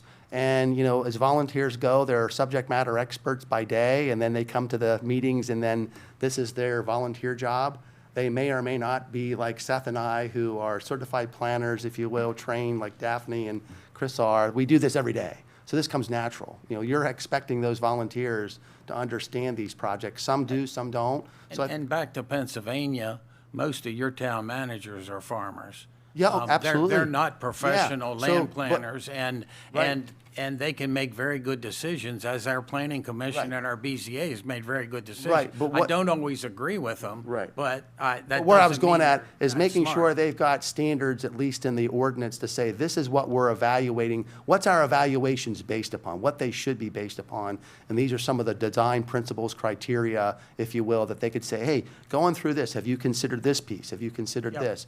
And then the PUD then gives you the opportunity, again, that flexibility to either wish or don't wish that we impose that type of standard on this type of project. And thank you, guys, and I'm not buttering you up, it's too late. You look better in person than on a Well, we damn all do. screen. The camera definitely doesn't do justice, right, Commissioner? So. Thank you, I'm done. Any other comments or questions from my You colleagues? guys go first, I'll finish. Tom, Mike, anything off the top of your head? Go ahead, Commissioner Krebs, if you'd like to. I just want to hear from you guys. You've heard from me so much. No, I appreciate your, all your work on this, and everything you said is what I feel the same way. And most of this is in my district. I can tell you that the people in my district want this product. They're moving out of my area a lot, and they're moving out of the state, but they're also moving to Frederick, and they're moving to Pennsylvania to these very products. right. And that's why I know about them, because I've gone to see them. And I cry when I see them. They don't want to leave. They want to stay where their families are. And they want to, there's other places in the county. We have them up at, really nice, we have some other products up in Tawnytown, Carol Vista. Carol Vista, which is an older product, but, and they're having parking problems, they're having road problems now because the widths are not as wide as they wish they are, but you can't make them wider. But the functionality, as you mentioned at Nels Acres, the only thing you said incorrectly in the whole thing, Nels Acres, it was our 40,000. Oh, I'm sorry, thank you. It was our 40,000. I threw that in there just to see if you would, or were paying It was attention. the only thing to that. that's the Yes. only thing I Your thought. test, you So passed. You did a good job. My apologies, and thank you for correcting the record on that. There's a couple of things that might be unique to Carroll County. I mean, I think your presentation was great. I think these things need to be put into code. And for not only the reason of predictability for the developer, predictability for the community, and getting a better product and having more marketable project. And for people, I think this is going to be a huge demand. I was up in Frederick a few weeks ago. It was unbelievable how many people were looking at these open houses. They're selling, by the week, they're selling 5 and 6 a week because it's such a great product. Now, it's a lot bigger property, very nicely done. I happen to have a home in one of the communities that the same developer is doing that's phenomenal. It's not over 55, but people want they're on smaller lots, obviously, because they don't want to take care of things. It's maintained by the community association. Maintenance-free is we don't mention that, but maintenance-free obviously is something comes with this, because as we age, I know some people like to cut the grass into old age, but some people don't want to fool with it. I've never cut the grass. I'm getting so- there, Commissioners. But the couple things that we need to look at, you won't keep me talking about the conditional uses. I don't know exactly how it works, but the standard in our county, and it's a legal standard or something that usually is applied, from what I understand, is it worse off in this spot versus some other spot? And that's it. They don't come in and put all these other, they're not looking at it in a technical way like the Planning Commission would, and I'm not familiar with the PUD concept and how exactly that would work. I still think the more expectations that you have up front, the very same developers, the very same builders are building in Amberbrook that would come and do it here, but they're putting not the product here. And they have the designs, they're doing them there, they're beautiful, it's a beautiful community. So the product is there, it's just they're going to build the least possible, because it is there, it's a. Building to the standard They're in your building to the ordinance. standard in the ordinance. And, you know, I think we can have higher standards here in Carroll County because we're a great place to live, and I think everyone will benefit from that. It doesn't affect the price people say it does. These products that are meeting the minimum standard are still selling for $750,000. So that is a high price, and those same price is at these other places that have the higher standards. So that's the market that I'm seeing, because I've been to them all, and I have all their brochures. So they seem to be not a lot difference in the price That's the points. market you're competing in, right? That's It's the market we're exactly- competing in. yeah. So, you know, some of it is what's really happening based on what could happen. So the one issue on the conditional use, if we just, maybe the attorney, Tim can help with what our standards are and why they are, if it would be different. But Nels Acres went through the conditional use process, and their standard was, is it worse off here than somewhere else? Yet they were never told that it was happening at a failing intersection, because that wasn't part of their, I don't know, I'm just saying that did not stop it from being built. And it's still at a failing intersection. It's still, the intersection is still not solved. So those issues did not get caught for whatever reason when it got to through the conditional use process. So that is something that we just got to figure out. Also, in the state, the legislature just passed, and I'm talking to Chris back there, the legislature just passed one of the governor's bills is to expedite the planning process. And I'm not arguing with the fact that it shouldn't take 5 years to get plans through a process. But there is some happy medium. I think they made it like 6 months after a complete application. I don't remember. I got to read the bill. 30 days. Well, whatever it is, it's a standard. I don't know how it's going to be met. But it's going to mean more than ever for everything that we do, that everybody knows up front what the expectations are, and they should know up front. Here's what we'd like to have, here's what you need to have. But even more than ever, for everything we do, we've got to make sure, otherwise it's going to get approved, and we're going to end up with a mess, because we don't have clear standards on many things. So while we're talking about this stuff, I think we should, I haven't read the bill yet, I just saw the synopsis of it, but I was going to bring it up later. The effect of this bill on our total plan approval process in the future, to make sure we all know, here's what you need to do, because I don't know what a complete application looks like. And we want to make it better for all parties, even the development community. Time is money for them. So the more they hold on to a piece of property, the more it's going to raise their holding costs, and the more they got to pass that along. So I definitely am committed to that piece of it. So that, and also we had talked about product type, and it didn't come up enough, but the whole first floor living issue is huge for people. You know, when you have a 3-story building and your square footage is based on a third, a third, and a third, but as you age, you can't use those 2/3. It's hard, it's tougher. Most of these products, the majority of it's either they're 2 stories, you have optional finished basement or optional finished upstairs, or they're 1 level, most of them. And that's what I want to make sure that the square footage, you mentioned Winifred Manor, it's all on 1 floor. The condos are on 1 floor, so having the majority of the space, or enough living area, on a single level. You mentioned your mother lives in somebody did, in a rancher. That's why they can stay there. My mother's 92, and she lives in a big 2-story house. She can't do the steps, but thank goodness they moved from a rancher 30 years ago, and they put a first-floor bedroom at first floor, so she can still live there. But many people, that's been their problem, and they don't move. People don't want to move twice. Moving is very, very challenging. You want to move once. You want to make a move, and I said that's that it. 20 years ago to my wife, I'm not moving again unless the good Lord makes me do it. So. But you want to make that one downsize. I believe the people that I'm come in contact with, and I am older than you are, and I do hang out at the senior center with these seniors who talk to me all the time about this. And in my community, this is what they're looking for. So the conditional use piece is a thing. Also, I've read a bunch of ordinances from other counties, and every one that I've read has something in the deed restriction. We don't have anything in our deed restriction at all for the properties, to make sure, because that becomes a problem later if people stop doing it. It can't be controlled by the homeowner association, because then if they don't control, we lose. A lot of these projects are happening because of schools, and because you get extra density by doing this, even though you have to give nothing in return. So if there's got to be something that makes them stay that way. Yeah, I know we talked about that before, and we might have been remiss in, because it's a small detail, Just but it's an keep- important detail. I didn't, I because- mean, I missed, I read this last It's night. good, because, again, you want to make sure, and again, I just use my example, whereas oftentimes we, as a condition of approval, will make a recommendation that, hey, you need to make sure that that's placed in the deed, not only on the site plan for Mm-hmm. approval, but also in the deed that's recorded for the property. And then even sometimes too, we make sure that, when people or consumers are buying, it's a notification. So there's a lot of tools, but yeah, the deed restriction, tying it back to make sure that it's like, now you can't, it's 55 plus, that's what it is, that's what it should be, and it needs to And make it was sure. in every code that I read Frederick, I read, even our towns had a deed restriction. We don't have it in our code, so make sure it's required in our code. I'm not sure if we make them do it. I don't think we do, but if it's in there, it has to be done. What was the other things? Conditional, and the PUD process, I don't know how many we've done. When I first moved to Carroll County 40-some years ago, I moved into, they told me at the time, the first PUD, it was in Carrolltown.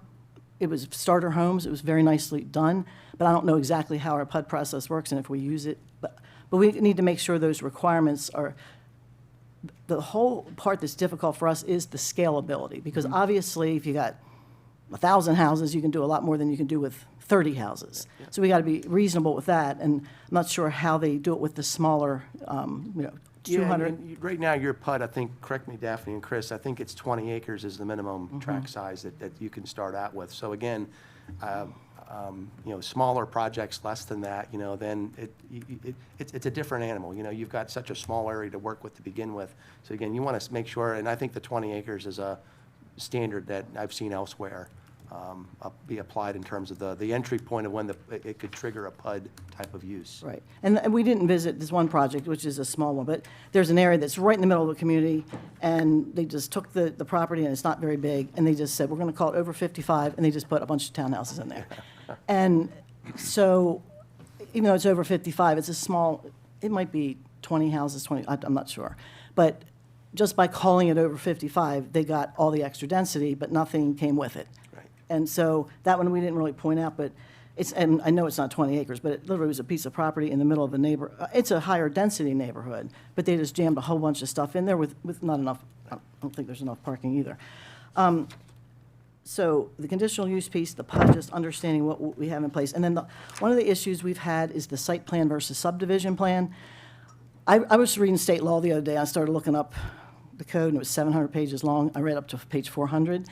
And in state code, it says we have to have 30-foot wide roads. And so I'm not sure, like at Nels Acres, it says right in the plan, you may not have parking on these roads. Well, it's unrealistic to say you can't park. People are going to have a place to park. They can't just park in their driveway in their garage and have visitors. There's not enough space. But it's said it in the documents, you may not have parking. You can't have parking.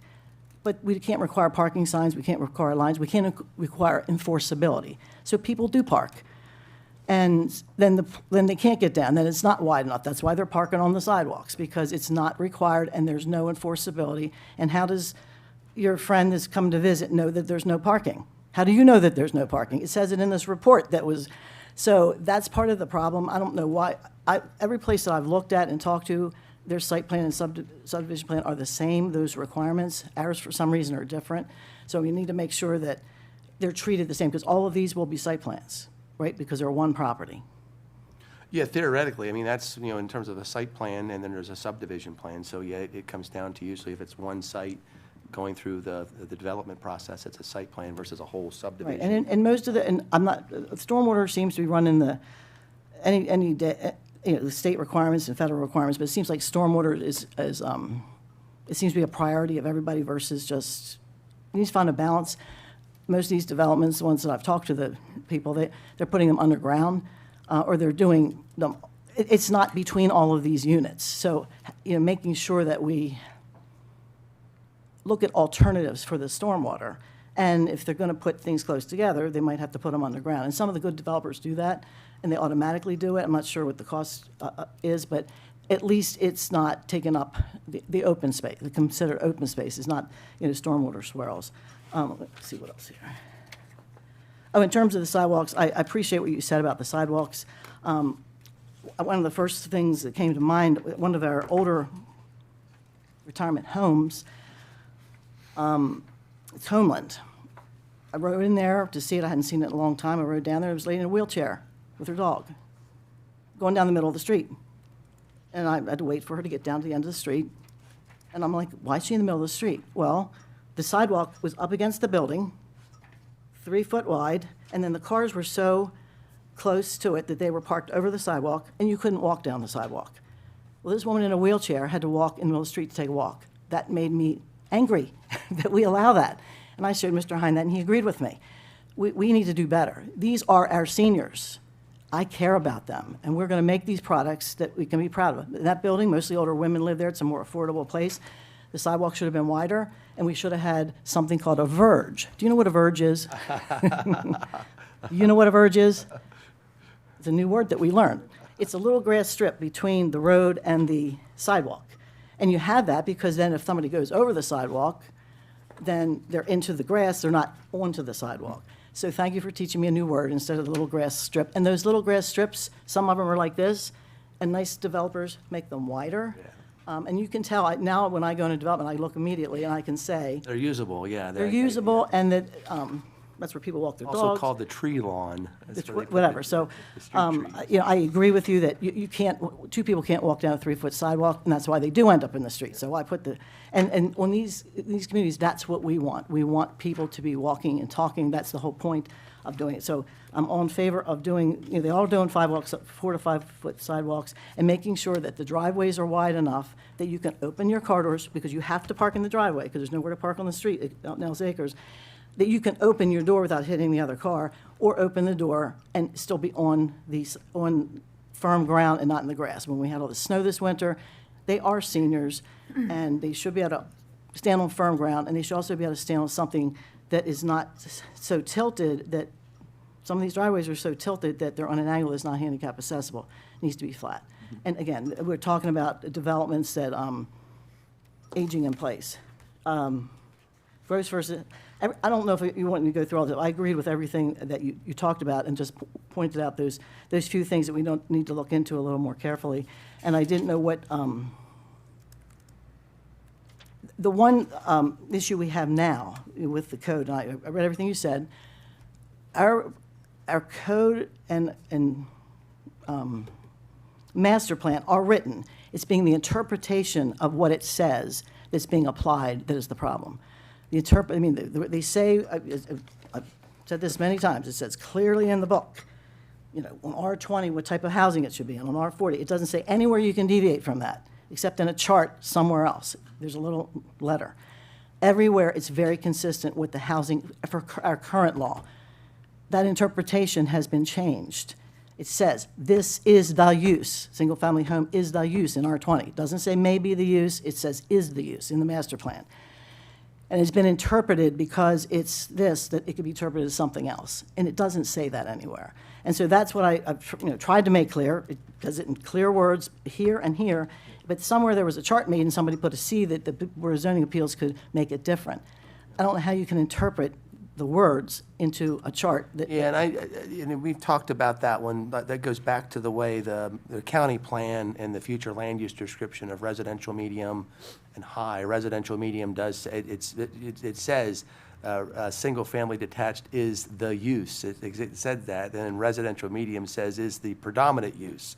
So the differentiation. One thing I think at least my interpretation of that, Commissioner, if you read further down in that description, it does call out retirement 55 plus. So in my opinion, if you interpret that over to the zoning code, the use table you're talking about, single-family detached dwelling is a use permitted by right. So that's telling me that's the predominant use. But also that description back in the master plan calls out retirement homes, et cetera, 55 plus are also an appropriate use in that residential medium district. If you apply that over to the zoning code, then it provides for retirement villages, for example, and then it provides for different types of housing choices, but those are conditional uses only in the help me Daphne, R20, the cheat, sorry, got a cheat. You're talking about the retirement Yeah. villages?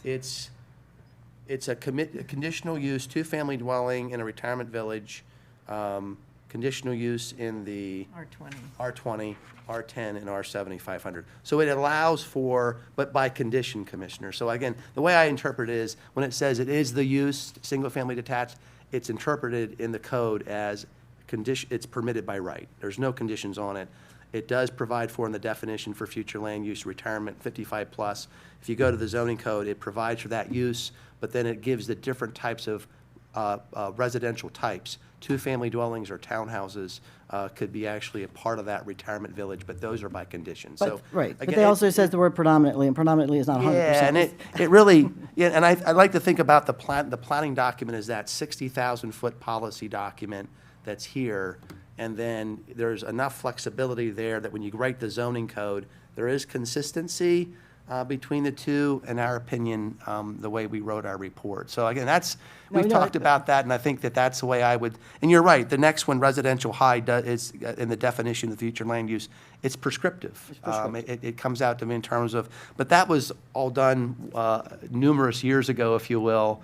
I think the opportunity is to think about how do we then think about these types of products in the zoning code, and we talk about the better product that we want to see, design, et cetera. That's what I think we have the ability to change. I just want to make sure the ones that are in progress get Yeah, changed, because that's yep. all we have left. Yep, yep. It's the only, so one of the other questions, scale alignment, chart alignment,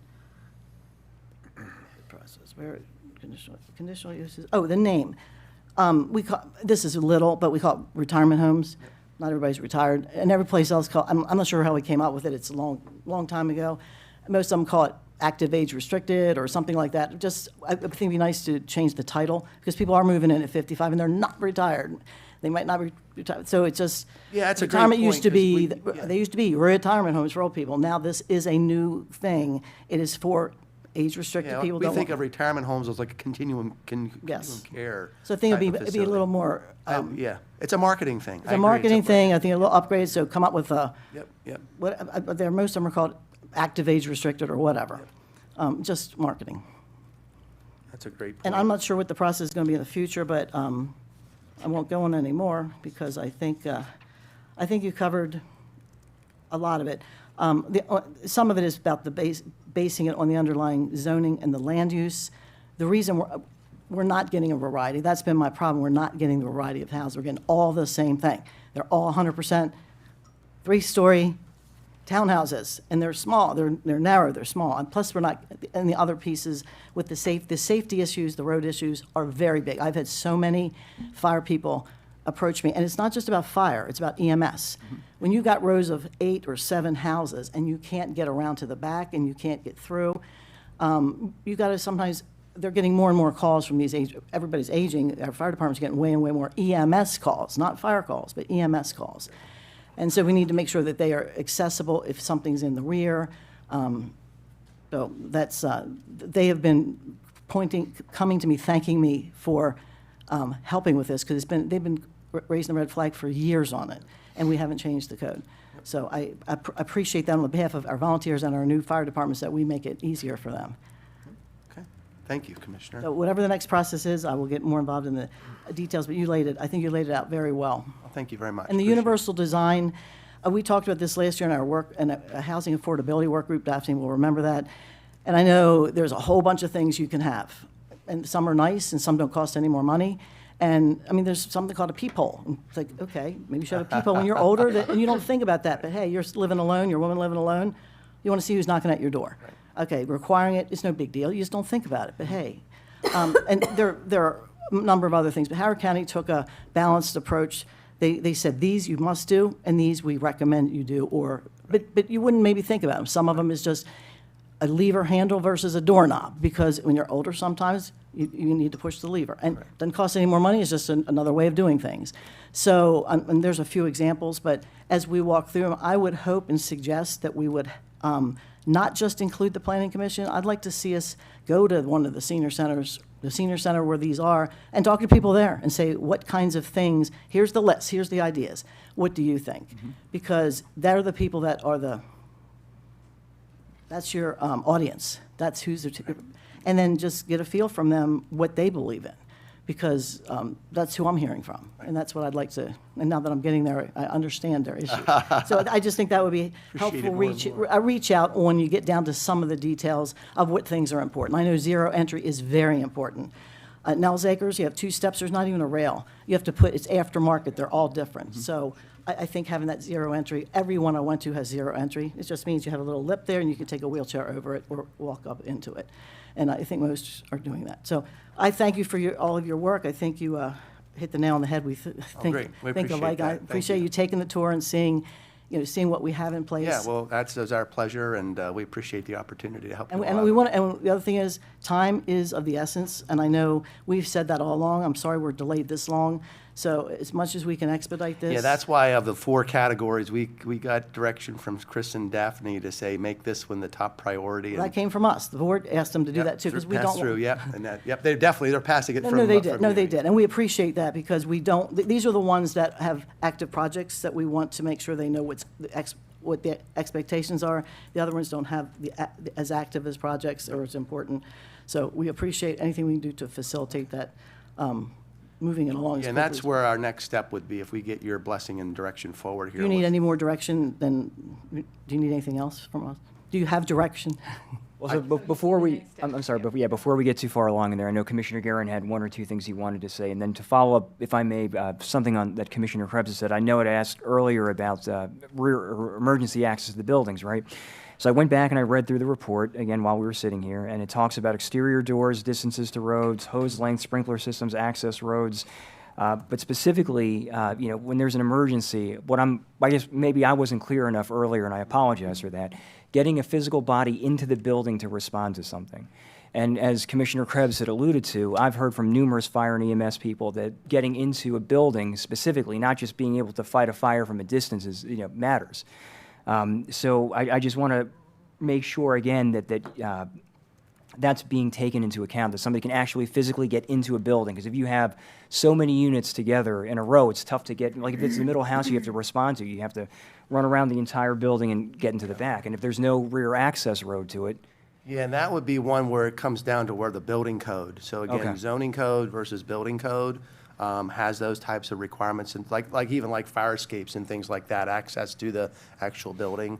But certainly we can do some more research on that through an FPA, but typically what you're finding here, what we've written out is relatable to the zoning or site development code in terms of the site layout and design versus the building fire code requirements in terms of getting into the building itself. And I would very much appreciate if you would look into that, because again, from firefighters and EMTs who have spoken to me, again, if there is no, you can't pull a vehicle up behind the building and they have to get to the back of the building. I've heard of a number of instances down in Commissioner Krebs' district where that is the case, where the difficulty of getting to the rear impinges their efforts to provide emergency assistance. So thank you very much for that. Thank you. And you just brought up an issue about the building code versus the zoning code. And I don't know how that works, because some of it you don't see in the zoning, it actually is in the building code. And I don't know what version we use, I don't even know where it is, but that is something I think we should make sure that building code that we're using is up to date. I mean, never looked at it, because some of that stuff is in that code. It And depends on I'm sure you've adopted the International Building Code and the International Residential Code. What version it standards. is. So, yeah, it would be separate from what we're doing here, but it definitely would be one, just to, as the commissioner here talked about, just, use this opportunity to check that to make sure you've adopted the current standard. yeah, and I don't know if it's easier on some of these things to put some of that, I don't know what the developers look at, if they look at that code, and if everybody uses the same code or not. Yeah, we try to not mix and match building versus zoning. Okay. You want to keep the building code separate. How do we make sure, the few places that I've talked to, even Westminster, like with site plans and subdivision plans, they have the same requirements. We don't. We have different requirements, and I'm not sure why. So I want to make sure that, if you need to have a road a certain width, it should be a certain width, whether it's in a site plan or a subdivision plan. So I don't know where that came from, but I just want to, and I've asked, in Frederick it's the same, I think it's in Howard. They don't have a differentiation. I want to make sure that we clearly know that I don't care if it's a site plan, it has to be followed for those safety issues. It can't, it's got to be the same. Understood. Thank you. For the retirement communities especially. Commissioner Guerin, I know you had. Yeah, thank you. So I'm pleased with what we're seeing here. The board understood that this was going to be a huge undertaking, which is why we took the approach we did with spending county taxpayer dollars to get a good consultant and help us work through these things, because they are very important. Obviously, for people who are listening, they need to understand that, we do have 8 municipalities within Carroll County, and these things do not apply to those municipalities. So the towns you live in make those decisions, and sometimes they do a good job with them, and sometimes they don't, and then sometimes they have to go back and try to fix things. This is not just about, for me, this is not just about doing better, because we always need to be doing better. This is not just about sort of, making sure we've got a good product. I mean, we've all got our own personal experiences here. Both my parents are 80 years old, and they were looking for something like this where they moved. They moved out of Delaware to North Carolina. And these are the type of communities, neighborhoods that people want to move to. Do they need a pool and all these amenities? No, but they need something. They want a central location where they can meet and do things. They do want some paths that are wide enough. And generally speaking, that's what people are asking for, and it's pretty standard stuff. Obviously, safety needs to be a factor as well, but this is also about the county's economic viability going forward. I mean, these are the neighborhoods that people are wanting to move into, these age-restricted neighborhoods. People are not retiring at 55, and if they do, they are not just sitting around. I'm 57. It's, hard for me to believe that sometimes I'm qualified to move into one of these neighborhoods, and nothing in my life slowing down. That's right. So this is about the county's economic viability moving forward. I mean, this is what people expect out of their elected officials at the county level, looking forward to the future. And this is the future. So again, I'm pleased. I feel like we made the right decision in going down this path, because it's an enormous undertaking. I'm ready to move forward with these recommendations. I think it's moving in the right direction for sure. I'm thankful for the fact that, we've got some good staff to make sure these things they're happening, and our desires and wishes as we move forward are being conveyed to you. So again, thank you very much for all this. Very Thank you. thorough. You clearly know the subject. You are the subject matter experts, because it is a lot to take in. So appreciate it very much. Thank you, Commissioner. Appreciate it. Commissioner Gordon, is there anything you wanted to add? I'm going to be really brief. Truly appreciate all the hard work and dedication to this. I know this was quite the undertaking, not just for you all, but also our staff, and really appreciate the scope of work here. Thank you. And thank you, and thanks for the coordination. Thanks, staff. Thank you, staff. I've said it like out loud, right? Just play it over and over and over. Yeah. Any direction from the board?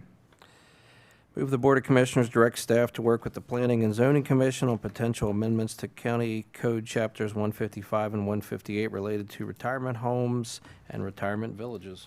We have a motion. Second. I'm sorry. Second. We have a motion and we have a second. We have any further discussion? I would just like to add, and it doesn't have to be part of the motion, I've asked if we could have at least one opportunity not for people to come up here in 3 minutes and talk, but to have a conversation with a group of seniors at the senior center at South Carroll, because this is where it is, and just invite people to come and maybe give them this presentation, something like this, of what we're looking at, and get their feedback. And then on the universal design features in particular, that might be something you get feedback from people on. I just think it would be a good outreach of what we're doing, because I think what we're doing here is phenomenal. We're catching up. We're catching up to Anne Arundel. We're catching up to Howard. We're catching up to Frederick. We're catching up to what people want. We're catching up to Delaware. We're catching up to Pennsylvania. And I think this is the future. And it's in my district, and I'm so proud of it, and I'm so excited. And I think the economic development piece of it, I know there's pushback from some folks that say, oh, we need more housing. We do. This is the housing that's going to bring people here and keep people here.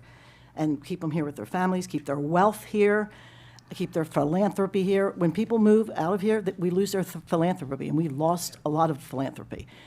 So I think this product will keep that here and allow people to want to stay here. So I appreciate it, but if that could be part of it, I know it's maybe one more, I think you get more ideas from people that are actually in that age group that are looking for that kind of thing. So if that Understood. could be added, that would be a good outreach of good work that we're doing here with the county. Very good. Thank you. All right. We have a motion. We have a second. Is there any further discussion? All those in favor? Aye. All those opposed? Motion carries. Thank you very much. Thank you very much. Thank you, guys. And I'm sure we'll see you again. Yes, self-storage is right around the corner.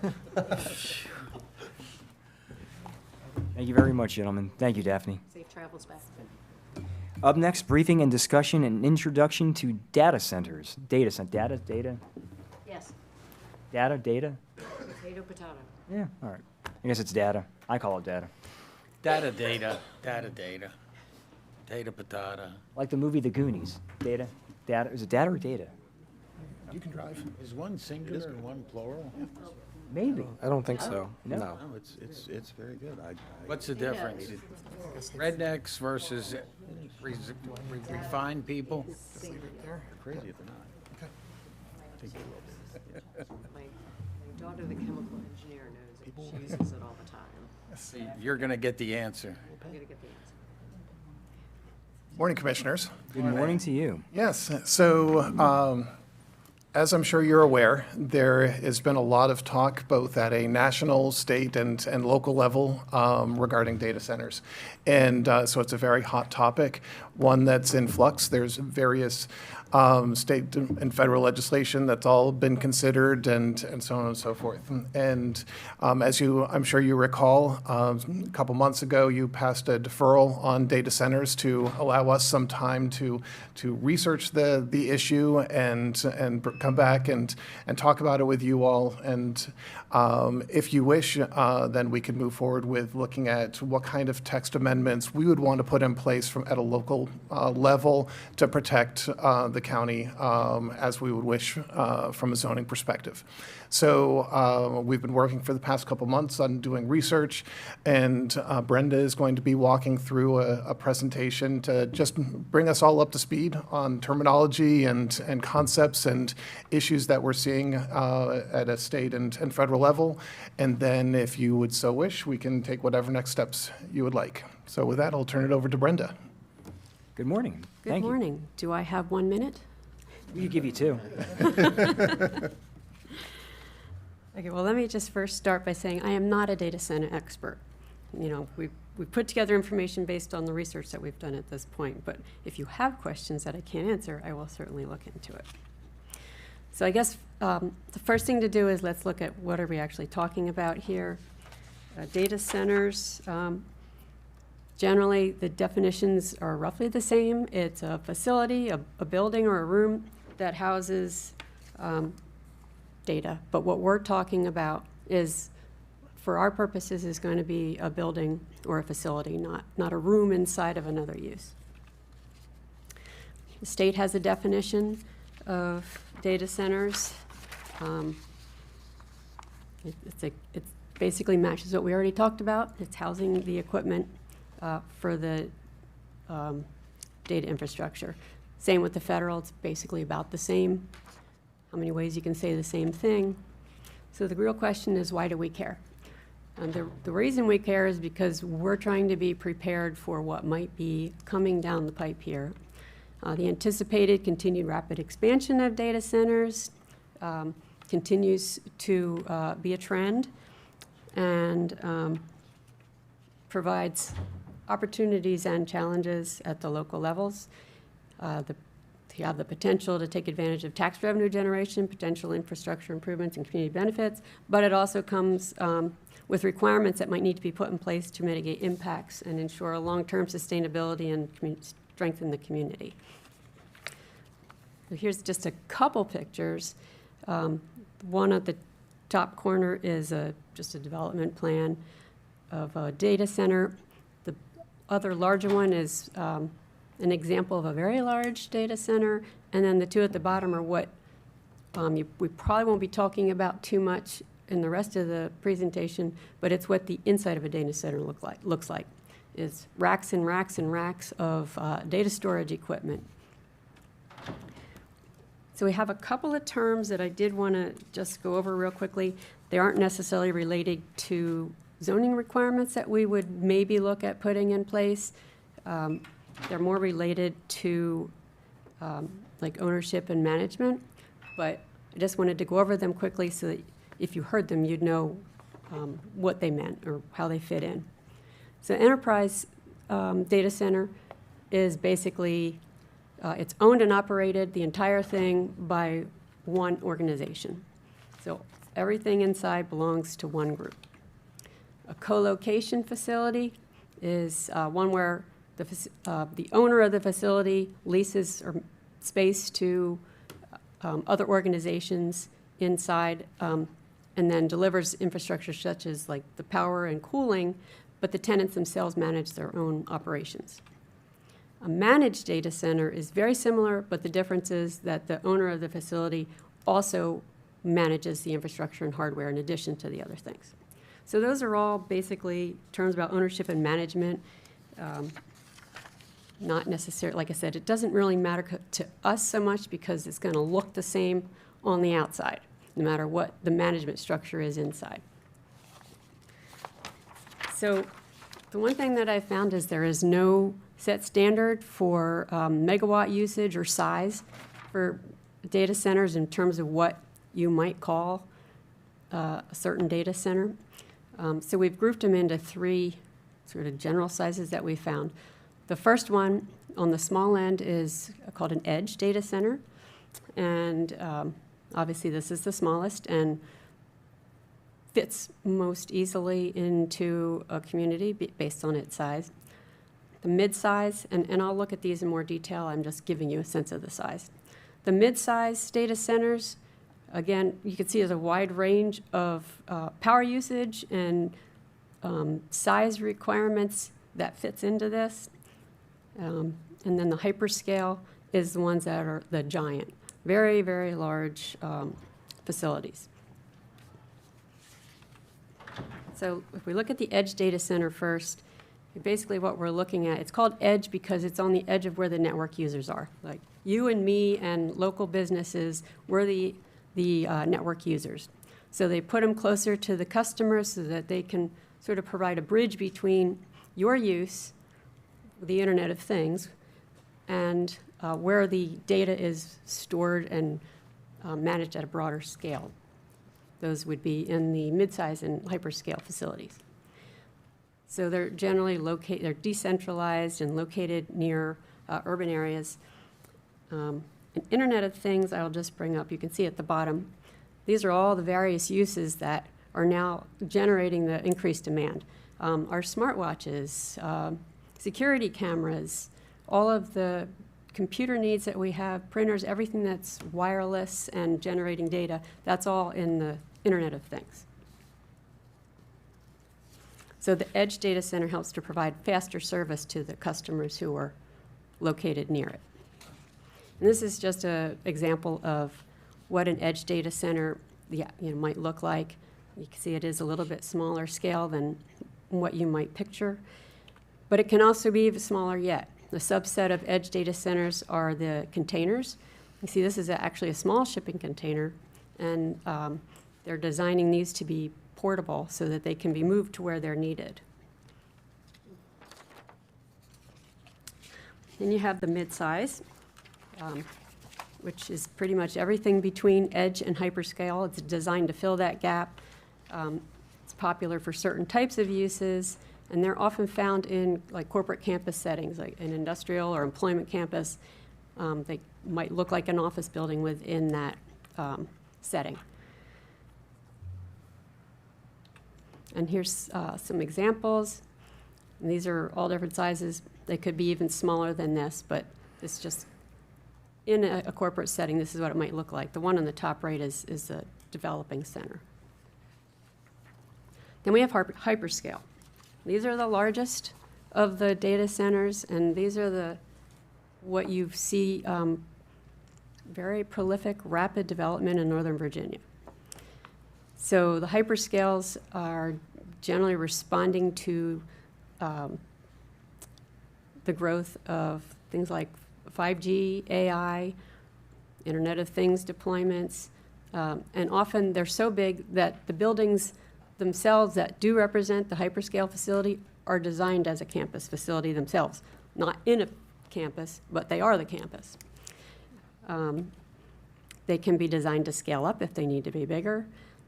And because they're so big, they do have a little bit more emphasis on the ability to reduce energy consumption, water use, and minimize other risks that is only just trending in the midsize. So you can see things like Amazon, Google, Meta, Apple, IBM, Microsoft are all examples of hyperscale users. And here's a picture in Northern Virginia of one that was under construction. This is 5 buildings just for this one facility. You can see it's sort of in a campus setting. I was going to wait till the end, but you're transitioning a little bit anyway. Do we have any place in Carroll County, like Random House in Hampstead's probably 10 acres, and that's the high end of your mid-scale. Do we have any place in Carroll County where the hyperscale buildings could even fit? I look at Amazon, I think, was 1 million square feet in Cecil. That's a big building. Do we have any place that they could even happen? So that's part of what we're looking to discuss, right? Is there are different aspects related to zoning where we would want to allow them. And then Brenda's going to in a minute talk about water usage and power usage and so on. So I don't want to say it's not possible. Anything's possible with enough money, but right? we don't have too many industrial or commercial areas that are that big. Correct. You know, they could Yes. buy the Random House building maybe. Yes. You know, but that would be about it. Okay, I don't like the water, the power, I don't like a whole lot about it, but I'm just wondering how likely the bigger ones could even come here. So part of our concern, and we brought this up when we first discussed this with you all, is that our current zoning code doesn't address data centers specifically. So probably the closest match would be warehouse. So if somebody came to us and said, we want to put in a data center, we would pigeonhole it into a warehouse. So, and warehouses are allowed in certain zoning districts and so on. So that's really the purpose of what we're trying to do, is figure out what is the desire as far as, do we want to change that? Not for warehouses, but for data centers specifically, and all that. So under existing zoning code, it would be very limited locations where this could be done, but we just want to make sure that we're following what you all want. Thanks, sorry. And these do have different requirements that warehouses wouldn't have. Oh, yeah. Now, this particular facility, just point of interest, is when at full build-out will be 300 megawatts, 130 acres, and 2.3 million square feet of building area. So some interesting facts. I'm not going to go through all of them, but Virginia is actually home to 35% of all the hyperscale data centers worldwide. So that's, you can see it's local. So community benefits. There are community benefits to developing data centers, and this is why a lot of communities are considering what they want to be able to do with them. They can generate tax revenue. There are construction jobs during development, and they can result in high-paying jobs in IT security and facility maintenance. They can be used as an opportunity to spur infrastructure investment and development, particularly in water and power and technology. And then they can also attract other technology-related businesses. On the flip side, there are also community concerns that arise. For example, the 2 biggest would be their power usage and their water usage. You either have water or you don't. So that's kind of a very vital issue that has to be addressed. And then, of course, we already know that we've got power concerns that would need to be addressed because there's such heavy power users. But then there's other things such as air pollution, noise, aesthetics, that all communities have raised and would possibly need to be addressed or mitigated.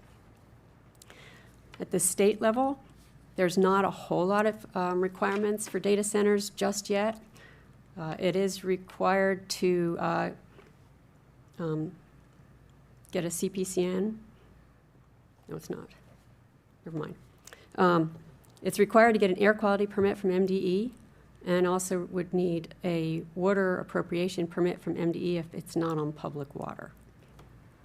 And that their high water usage is primarily for cooling purposes. There's a lot of bills that were introduced this year regarding data centers in the Maryland General Assembly. None of these passed. Someone looks a little familiar there. But none of these passed. You see that down at the bottom, Roberta? Oh, yes. I forgot that was there. There was another bill passed, though, that wasn't specific to data centers. It was called HB 1532, which is known as the Utility Relief Act. And that did include some requirements for data centers. It lowers the threshold for what's considered a large load from, I think, 100 megawatts of use to 25 megawatts of use. Requires them to pay their own grid enhancements. They have to register with the Maryland Public Service Commission. And then there's also, in the bill, it's only they voluntarily bring their own energy. But I imagine there'll be more bills introduced in coming years. So we did take a look at some of what other Maryland counties are doing. When I put this together, there were only 5 counties that either had something in place or in progress, and only 3 that had a deferral or moratorium in place at that time. I think Hartford is also considering one at this time. Just as of yesterday, it was introduced. And Frederick County is in the midst of a major ballot referendum due to data centers, so that's worth mentioning. Right. Good point. Good point. So there are a number of local requirements that could be considered when we looked around what other places are doing. You can see there's zoning requirements, there's studies that can be required, site development requirements, and even agreements that can be put in place. And I'll look at each of these. So for under zoning, you have zoning districts where you can specify where data centers would be allowed and whether they be principal, conditional use, or prohibited. You can require specific studies in the zoning in order to identify what the impacts are and how these impacts might need to be mitigated. And you can include specific site development requirements to implement those plans. If it's a conditional use, it should be noted that the use would have to go to the Board of Zoning Appeals first in order to be approved by them. The Board of Zoning Appeals could put additional requirements in place that aren't listed in zoning. And then after that approval and whatever conditions are put on it, a development plan could then be submitted for review and consideration by the Planning and Zoning Commission. An overlay zone is another type of zoning district that could be considered. And what an overlay zone does is you map an area. So if you took an underlying use, you would map areas within, say, a certain industrial zone where this would be allowed. And then, so it wouldn't be allowed anywhere in that district, only where you put this on the map. And then this could impose additional requirements and restrictions on top of what's in the underlying zone. There are also studies that are often required for the data center developers. You can see water, energy, and noise are common studies that are required. For water, of course, again, one of the biggest things they need to evaluate, they would require them to evaluate their water needs and the impact and if there's water available and how they would propose to provide that water. You could potentially even require them to bring their own water. And this plan could require them to recycle or reuse the water to help reduce use of the local water supply or groundwater. An energy management study or plan is another one that's often required, and it identifies the energy needs and how they be managed or mitigated. Again, you also can potentially require them to bring their own power. That's pretty common, such as putting solar, powering their facility with solar. Some of the larger facilities also look at small modular reactors, which is a small nuclear use, to power the large scale, like hyperscale facilities. And then noise studies are another type that's commonly imposed, and it identifies your baseline levels of noise and mitigation measures and to address that for people who are nearby. And then you have your site development requirements. So you're familiar with these: bulk requirements, setbacks, height limitations, screening, et cetera. You can also have design standards that you put in place in your zoning and development code. They could be architectural, landscaping, lighting, other types of, of standards like this to help mitigate the irrelevant impacts. And then the last type of thing that we find pretty commonly are agreements that are put in place. There's one called a community benefit agreement, which is used in Maryland, but I didn't see it specific necessarily to data centers yet, but can be. And this is an agreement or a contract that's negotiated between a community group and the developer. Generally, the local government isn't a party to it, but could be. So then we'd require the developer through this contract that both sides sign to provide specific amenities and mitigate a lot of the impacts. And then, of course, you're also very familiar with the Development Rights and Responsibilities Agreement. And in this particular type of agreement, of course, the local government does enter into an agreement with the developer to establish additional conditions and requirements to mitigate impacts or generate benefits.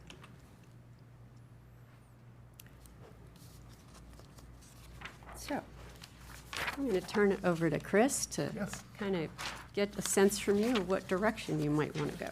So hopefully that provides a good background as far as what we're talking about, the scope of what we're talking about. And it is a very complex issue. And obviously a lot of communities are raising concerns, but there are some benefits that should be considered.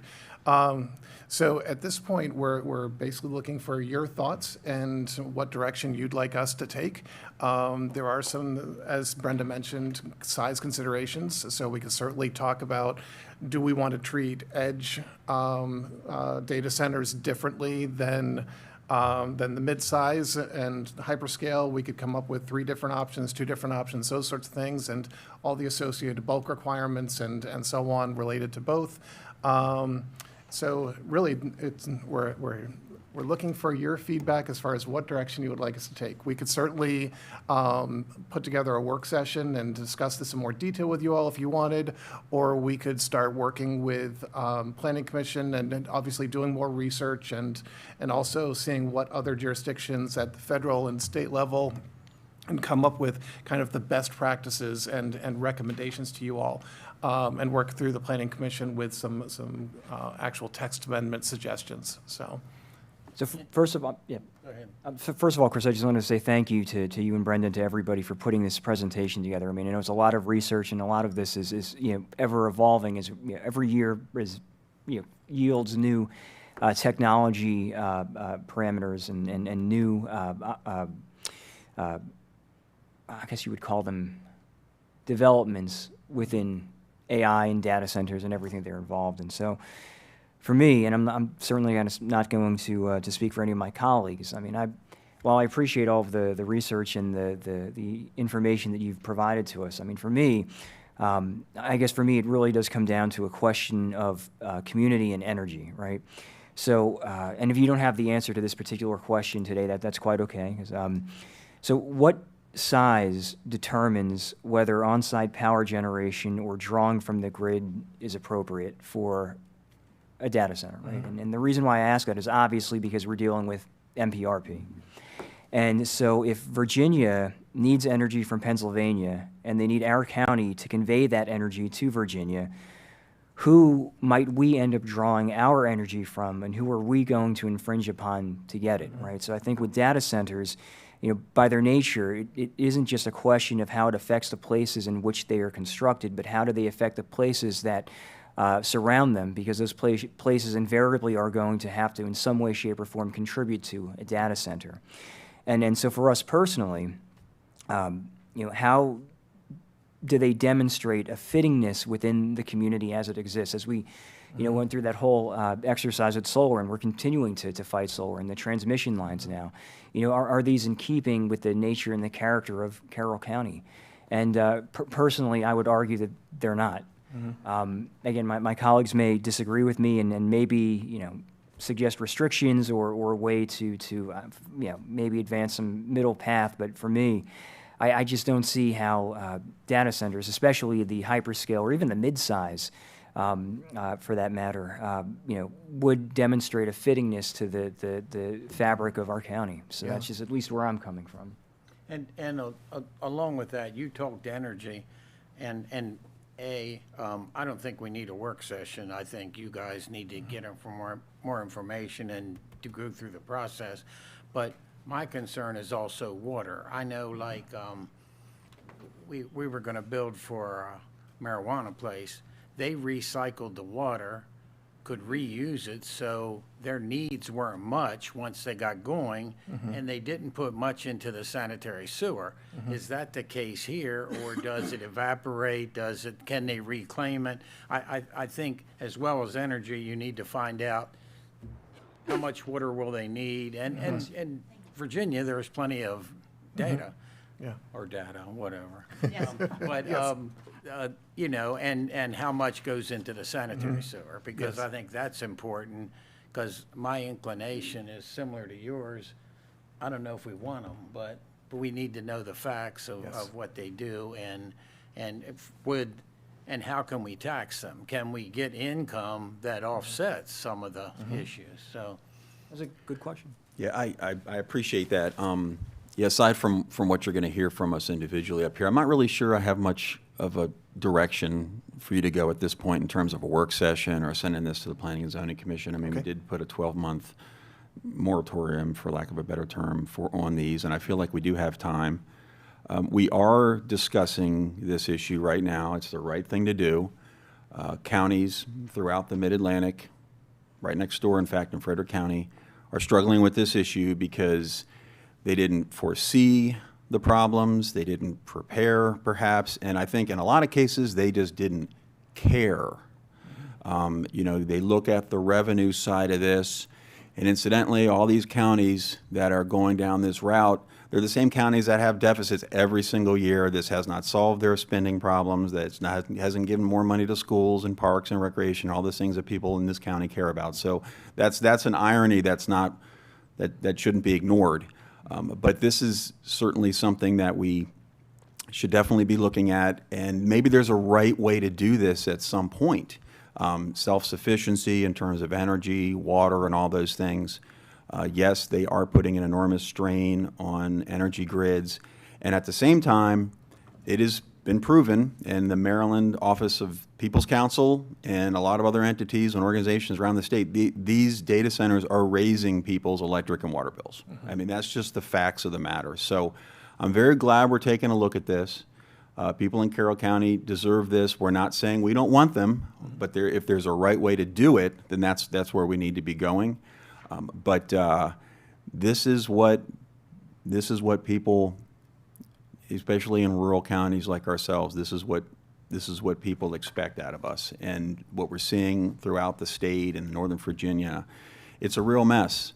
In Frederick County right now, they're going through an entire ballot referendum process where they're going to vote on these things because a couple of them are going in, and there really was very little thought given to any of those things that you and Brenda just discussed with us, and that's really unforgivable. That should not be happening. That is not good. That is not good policy. That is not good executive legislative policy, and that's what we exercise here. And unfortunately, in Frederick County in particular, elected officials have tried to thwart that entire process of the people having their say over what happens here. That's not happening here in Carroll County. We're going to take the time out to, if we're going to do this, we're going to do it right, and there's obviously a lot to learn. And there's things changing all the time. I mean, the technology and the scope of these things and how they're operating, they're changing constantly. And I think somebody mentioned at a Planning and Zoning Commission meeting a few months back, I think one of the Planning and Zoning Commission members even mentioned, 20, 30 years from now, who knows if data centers are even going to exist anymore? There will be some better way of doing things because that's what we do here. That's what we do, and that's American ingenuity, right? So I appreciate all the work you put into it. I personally, aside from some of the comments you'll hear from us, I don't think I really have a direction, anything specific for you to tell you now. Only that, thank you for your work on this, and clearly you and your staff understand that this is a very important issue, and I appreciate it. Yes, if I may for just a second, all the things that you raised are exactly my concerns as well. And from a zoning code perspective, I'm happy that the commissioners put in place the deferral that gave us time to look at these, because and we have not been contacted by anybody. I don't want people to assume that we're fighting someone coming or anything like that. Thank you right? for mentioning that. It's important for people we have to not hear. been approached. However, if someone were to approach the county, we would be obligated to start looking at how do we treat them in the zoning code, and we don't have anything right now. So we would have to treat them as a warehouse and start processing them as a warehouse and so on. So this deferral is giving us some time to, maybe we can't solve everything, but I think my opinion would be to put some basic guardrails in place to protect us, that if something were to come in, we at least have those, and maybe the finer details are worked out as the state passes more regulations, the feds pass more regulations, and so on. But my recommendation would be that we get some basic guardrails in place so we're not defaulting to a basic warehouse if one were to be proposed. All right, well, that's sound advice. I don't know what that would look like, but if that's something the other commissioners are willing to go toward, that sounds completely reasonable to me. I greatly appreciate you and staff doing all the hard work on this. And obviously, I think right now I agree with all of you. I don't see a point that we need to have another work session on this at this moment. Greatly appreciate all of you up here taking up this with me, that we deferred this for a year, because we've got to get ahead of this, not behind it. And that's, I think, Commissioner Guerin said it best. Look what's going on in Frederick. I mean, that's a huge problem. We don't want it to end up on a ballot referendum. We want to do what we need to do. Amen.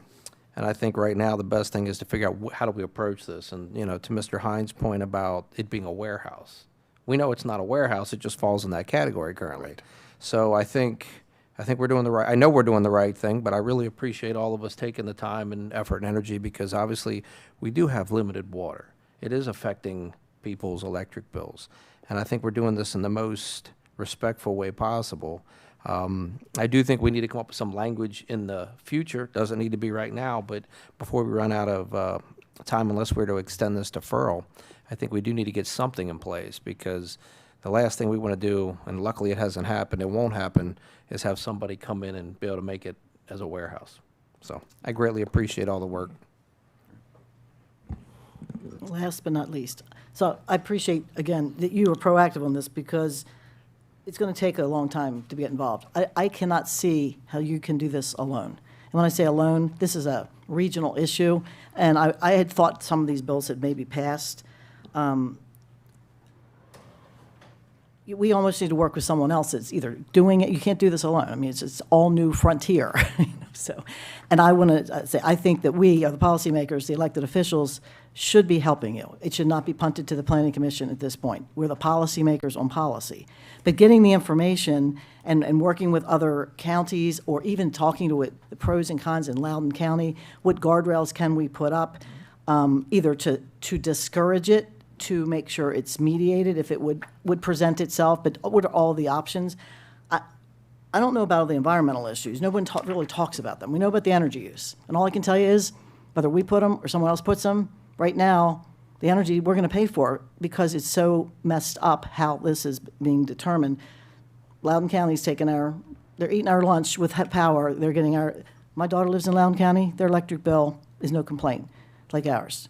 I don't know how they do it, but we're paying the price somehow for other things. Maybe it's other things, but their electric bills are not high in Loudoun County. So that's a gripe of mine. Not that I want them to pay more electric bills, but we're footing the bill for all this stuff for many other reasons, And now we're going to be paying for the transmission line as well, which isn't even starting to hit people's electric bills yet, but will, because all the stuff that the power companies are doing with the transmission line is all going into distribution rates for people in the state of Maryland, even if we don't benefit at all, and it's wrong, and it needs to change. That's why I keep putting that out there, that is affecting our rates of how they're trying to put this power line in, and they shouldn't have gone this route. But I would suggest if there's opportunities for you to work in as a group, I don't know if we need even, I think our economic development people should be involved in this one way or another, to do some homework on it. And then the environmental people should be involved with it. How does it affect water? I hear that, but like, what does that mean? In Loudoun County, I read their paper when I go down there all the time. All they talk about, you talk about benefits financially. The money that's coming in from these data centers they're drunk off of it. Even their jail looks like the Taj Mahal because they can't find enough to spend the money on. I'm not saying you do it for that reason. I'm just telling you they overlook a lot. And they started along the Dulles Thruway, which is a very good place to put them. It's a highway, big highway, and there are data centers, and then there's communities. However, what is the impact on water? I keep hearing that. Obviously they've got hundreds of them. I think 600 or something. There's a ton of them, hundreds. But they have many of them separated, in certain areas. I don't know if they're hooked to public water. Do they use other type I don't know how they do it, because they obviously have water issues as well. So I'd like to understand the water piece of it, because here we can't even have wet ponds because of the brown trout, but they've got all these data centers somehow affecting the water, and it doesn't seem to be a word about it. So I'd like to understand that environmental impact, the water, the recycling plan. And you mentioned that on the hyperscale ones, that there is more emphasis on reducing energy consumption, water use, and minimizing the risk of outages. I would hope that after these hyperscale big ones figure this stuff out, that it would go down to the smaller ones, and they'd, what things could we mandate? What could we make them do for small ones? Because I'm not asking them to come, but right now, as you said, a warehouse. What if Random House wasn't here anymore? They said, we want to put a data center in. What can you just exclude and say you can't have that use or not? There are questions, but I'm not asking you to go alone at this. I mean, if there's a way to hook up with Frederick County, people in Loudoun County that have been there, lessons learned, is there some group out there? Because it's a whole new frontier, and it's big. And I think that we as the commissioners should be in the policy seat of it. And then if we ever decide we want to move in that direction or get the pressure to move in that direction, we'd be prepared, and we'd even have, what would it look like if you taxed it? I don't know how they tax it there. All I know is that I think it's either a third or a half of their county budget is paid for by data centers. I'm not suggesting it. Teachers are very well paid, so people tend to not, I think they're getting overload, because I know Prince William County, they had a upscale neighborhood of millions of dollars of houses, and the developer just sold the property to the data center for like 10 times more than he would have ever gotten on all the profits for all those houses. That's crazy. It's almost a new frontier. I mean, or something we've got to deal with. So I would just suggest that, keep moving forward with this. I will be happily help be involved with it. I think the policy part of it is important, of whether we put guardrails in place in case they want to come. But we need to do our homework on it. What is the water issue? And going to somewhere where they're doing it, is it an issue? What are they doing about it? I think they all should be providing their own electricity. I know at the federal level, I think FERC is, correct me if I'm wrong, I think FERC is looking at making certain users provide their own energy. Right now, they're getting it the cheapest place they can, which is off the grid. And we can make everyone else pay for this stuff as well. But I know down at Northrop Grumman, they actually have small nuclear reactors that they used to use on submarines years ago, or still use, and they're offering them out for data centers. But until they're forced to use them, so maybe that has to come from the feds, but they should be providing their own energy. They should not be sucking down energy from Pennsylvania coming through Carroll County. But right now, that is what's happening, and it's a reality. And whether we do it or not, it's going to keep moving forward unless we push for an alternative. So, being proactive, can we simply exclude a use? If one of our big warehouse things came, could we say no? I don't. Even in the future, could we say no? And then what would that look like? And again, what are the environmental benefits? What are the, and we should put in place, you must provide your own energy. If we even were going to think about it, you'd have that in place as a discouragement. You know what I'm saying? If you have to offer it, you would have the discouragement there to say, yes, you have to provide your own energy, this would be the tax, and if we don't want it, you would discourage it by those types of things, and maybe size. But I think ignoring it is not ignoring it, but not dealing with it is not helpful, because it's going to be in front of us, and then we're going to be in a crisis. So your proactiveness is appreciated, and it is here, and everybody loves AI. I don't think this is going away. Once people get businesses and all, I mean, that chamber the other day was saying they're having classes about it. It is a useful tool, and unfortunately, this is the way it's powered. I don't understand it all.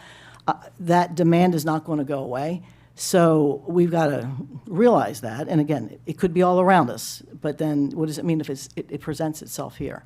So I'd be happy to help in any way, but I think if you could, these other counties are dealing with it as well. It's probably their economies of scale of brain power, working with them if there's some consortium but I would also, again, talk to folks in Loudoun and say, how did you handle this stuff coming? What would you do different? What if you didn't want it?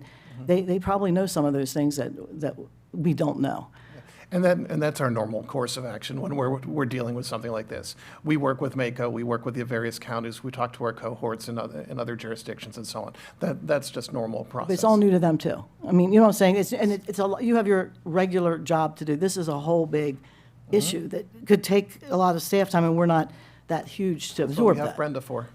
It's bigger than one person. You know what I'm saying? It is a bigger than just one person. That's my point. This is not just. Understood. I'm not putting this pressure on one or two people or a department because it's large. But I do think the policy part and these issues should come back to this board. And then, once we decide whether to totally try to not have any or have small ones or allow for it or discourage it or whatever, at least that policy decision is coming from the elected body who is elected to make those decisions. Then we would give those recommendations to the Board of the Planning Commission, because they don't know what to do either. I mean, So maybe after we do a little more research and outreach to,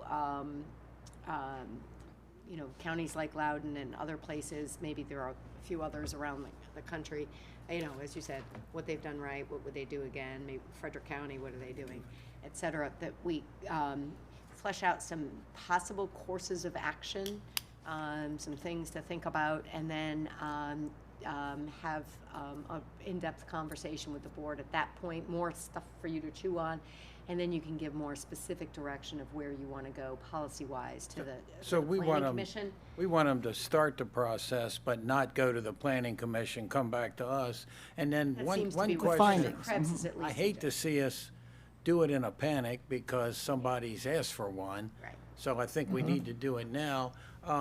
Mr. Burke, if we wanted to, a year sounds like a long time, but it ain't. If we wanted to extend a defer, are we okay doing that? It was in place in February, so. So if next February or whatever, January, we said we want to extend it, they're still working on it, we can? Yes, as long as you have legitimate reason to extend it, and you will if they're still working on it. So. Okay. And then also understanding that some of the pictures you showed them like outside of areas that didn't seem that they're connected. I know in Loudoun County they have them both, close and far to, I guess, growth areas. Well, water and sewer, because you certainly would not. I would not want them to be tapping into water and sewer necessarily, because then we'd have to provide it. What are they doing about that? And environmentally, you're the stormwater guy. My gosh, how much stormwater for a facility that big? A lot. But That's a technical. It's a technical. no, but the reason that I ask is because, Loudoun County, out in the Midwest, they got tons of land, it's flat, they don't have to worry about wetlands and all that kind of stuff. But in Virginia, they sort of still do, because they're similar to us, they're not just south of us. So they similarly positioned as we are. I'm not sure how they're dealing with all those things. And I don't want to become Loudoun County. I'm just telling you, they're doing it because they're getting a lot of benefit from it. And their citizens, I think they're on hold now. I'm like, we have enough, but they've made, it's one of the wealthiest counties in the country. And it has been, but it is because, and it's a lot of. I bet you they have one person that's just dedicated to answering all these questions, because I am sure we are not the only county. No, who's but all these land, So so come back to us, I mean, I think, and Commissioner Garin, you wanted to? Yeah, just so for the purpose of moving things forward, I think what we're asking, and I don't know if we need a motion or not, but we're asking for Mr. Hine to do is formulate some of that basic quote-unquote guardrail language. Sure. And when you've got it, come back and Yes. We'll put it on the agenda and consider it appropriately. Yeah. So Happy to thank you do very so. much. Thank you very Absolutely. much. Thank Yes. you. Thanks for all the work. All right, yes, thank you. Thank you very much. You can say someday, I remember when I worked on that data center stuff. Now, Now it's in space. Jobs in them. Now No, it's by in then the- I might not have a good memory, so. We appreciate all you guys are doing. I've thanked you once today, so we need to wait 24 hours, but I'll do it again. Thank you both very much. Thank you. Thank you. So next we'll move into public comment. Roberta, do we have anybody here for public comment? No, sir. All right, thank you very much. Chris, do we have anybody on the line for public comment? Yes, sir. We have one caller left. Caller, if you could use *6 to unmute, you'll have 3 minutes. Please identify yourself and tell us where you're calling from. Thank you.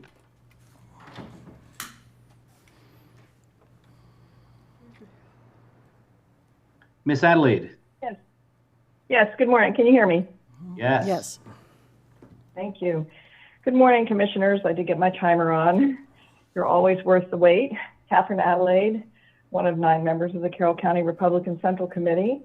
And I did want to thank you for the opportunity to speak to you as always, and for also remembering the National Day of Prayer.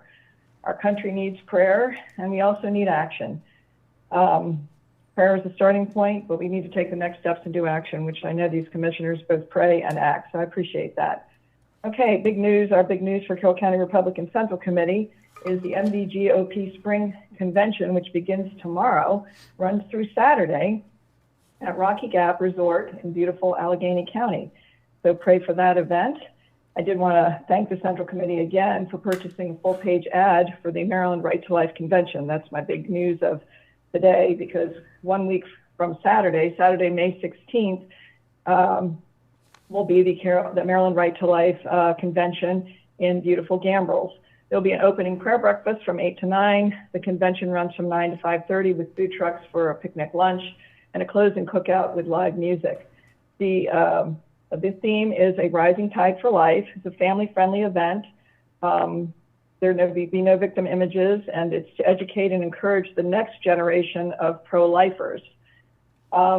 You can go to MarylandRightToLifeConvention.com if you haven't purchased the ticket. But if you can't make it out, I'm really encouraging you to consider purchasing a one-line tribute for $25. It can be a memorial. For example, Carroll County Right to Life, we remembered all the preborn babies lost to abortion, and we also funded a full-page ad. I did one for my sister. I lost tragically 2 years ago. Carroll County Right to Life did a memorial. And actually, a candidate who's running, her son is graduating on that day, so she's going to actually do a tribute to her son who is pro-life. So get creative, but if you can't make it, it's just a small, wonderful way to support the front line of remaining pro-life, at least in Carroll County, and hopefully pushing into Maryland as well. And then finally, I did want to wish everybody a happy Mother's Day, obviously. Thank your mother for having you. And I especially wanted to really just honor the mothers of the preborn children. They are mothers from the moment of conception, and we need to support them. I have a daughter-in-law who's 18 who is a preborn mother, and I'll be sending her a wonderful Mother's Day card. So wishing everybody a wonderful weekend and happy Mother's Day. Thank you very much. Chris, do we have anybody else on? Okay. That's all I have, sir. Thank you. Thank you very much. All right, we'll move into administrative session open. Does anybody have anything for admin open today? I do.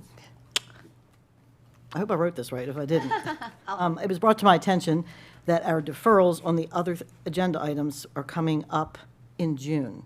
So we needed to extend them so these guys have time for their work. And they haven't done the storage facilities yet. So I don't know all what's open and what we've done, so I want to make it broad. So I just want to add to, my motion is to add current deferrals that are in place to the agenda for next week for possible extension to accommodate the current anticipated timeline for completion of tasks by our consultants through the Planning and Zoning Commission and Board of Commissioners approval process. And they will give us, that's it. I'll give you two thumbs up on that motion. Well done. Second. Okay. Second. All right, so we have a motion and a second to add deferrals or the outstanding deferrals to the agenda for next week. Is there any discussion? All those in favor? Aye. All those opposed? Motion carries. And one more, I just came up with this later. Not allowed to have more. No, but goes with it, because I talked about it, and I want to make an officially a motion. We talked about the effect on the House bill, and I don't remember the number, about the building approval process. I don't know if there's regulations written, but I just would like Chris to give us an update on Yeah, that. he's going to. But I just want to make an official motion to say that we want to do this, the effect of the House bill, whatever number it is, on the plan approval process and the effective date, and to make sure that whatever we're doing here, if we know much about it, will be considered, 'cause I haven't read the bill, will be considered as we're moving through this process. So you're just asking for, I think, so if I could Update on read- House bill, yes, update on House bill, whatever the number is, about the So- plan approval process and the effective date and some details. Right, we're not 100% sure, but we think the one that you may be referring to did not pass. The one I mentioned, the 30 days, is the vesting that changes from the late to early vesting. Whatever. We'll check it out. That's why I left it, whatever impact would be on any of these processes, one or two It's bills. a concern because life will change whichever one is the deal, life will change on October 1st. That's what we need to figure out, and if they have any regulations. So that's my motion, just to get updated on that. And staff is planning to do that. I can second that. What you're asking for is a briefing on any relevant, recently passed legislation that affects our, okay, I can second It that. affects our Sure. planning process. Sure, okay. All right, fair enough. We have a motion, we have a second. Any further discussion? All those in favor? Aye. All those opposed? Motion carries. All right, anybody else have anything else for admin open? Yes, and I just want to note that, speaking of deferrals, yesterday at 4:39 PM, all of us got an email that the Carroll Highlands Self-Storage Building, and I'll skim, they've received all technical approvals for the proposed facility. Under normal circumstances, they would be on the June Planning and Zoning Commission, but because of our deferral, that cannot be scheduled. And my concern is, here we've got a project that has met every requirement we have. He's exceeded most, building height setbacks, et cetera, and we are now delaying them being able to start it. And if I may suggest, that would be part of your conversation maybe next week, because the two deferrals that need to be extended or not are the retirement villages and homes and the self-storage. The data centers, of course, that really doesn't count for these purposes. And self-storage. Clustering. Clustering. But there's nothing there's nothing in the queue right now for that, but we should, Right. yes. Clustering, it's the clustering in the retirement homes that need to be extended or not. Self-storage has already been extended. So, Yes. excuse me. So, yes, that's a different conversation. That's why I just said whatever needs to be extended, because I can't remember. So the two need to be extended. That will be covered by your motion, Commissioner. But the self-storage This one would not be. Correct. So Sorry. I wanted to mention and make sure all 5 commissioners and anyone listening know that we're now delaying that project, and they've done everything we asked, everything the community asked. Okay, thank you very much, Commissioner. So I guess we'll be talking about that next week, and then, We could add that to the agenda. That is not. I mean, Wait a minute, so did that, I would say that would not be part of the, No. of Commissioner No. Krebs's Right, motion, okay. Because so is it, right now, the storage facility deferral is for how long? Is it, I think we did it for another 6 months. okay, all right, so it's still in place? Yes, yes. Thank you. all right, does anybody else have anything for admin open?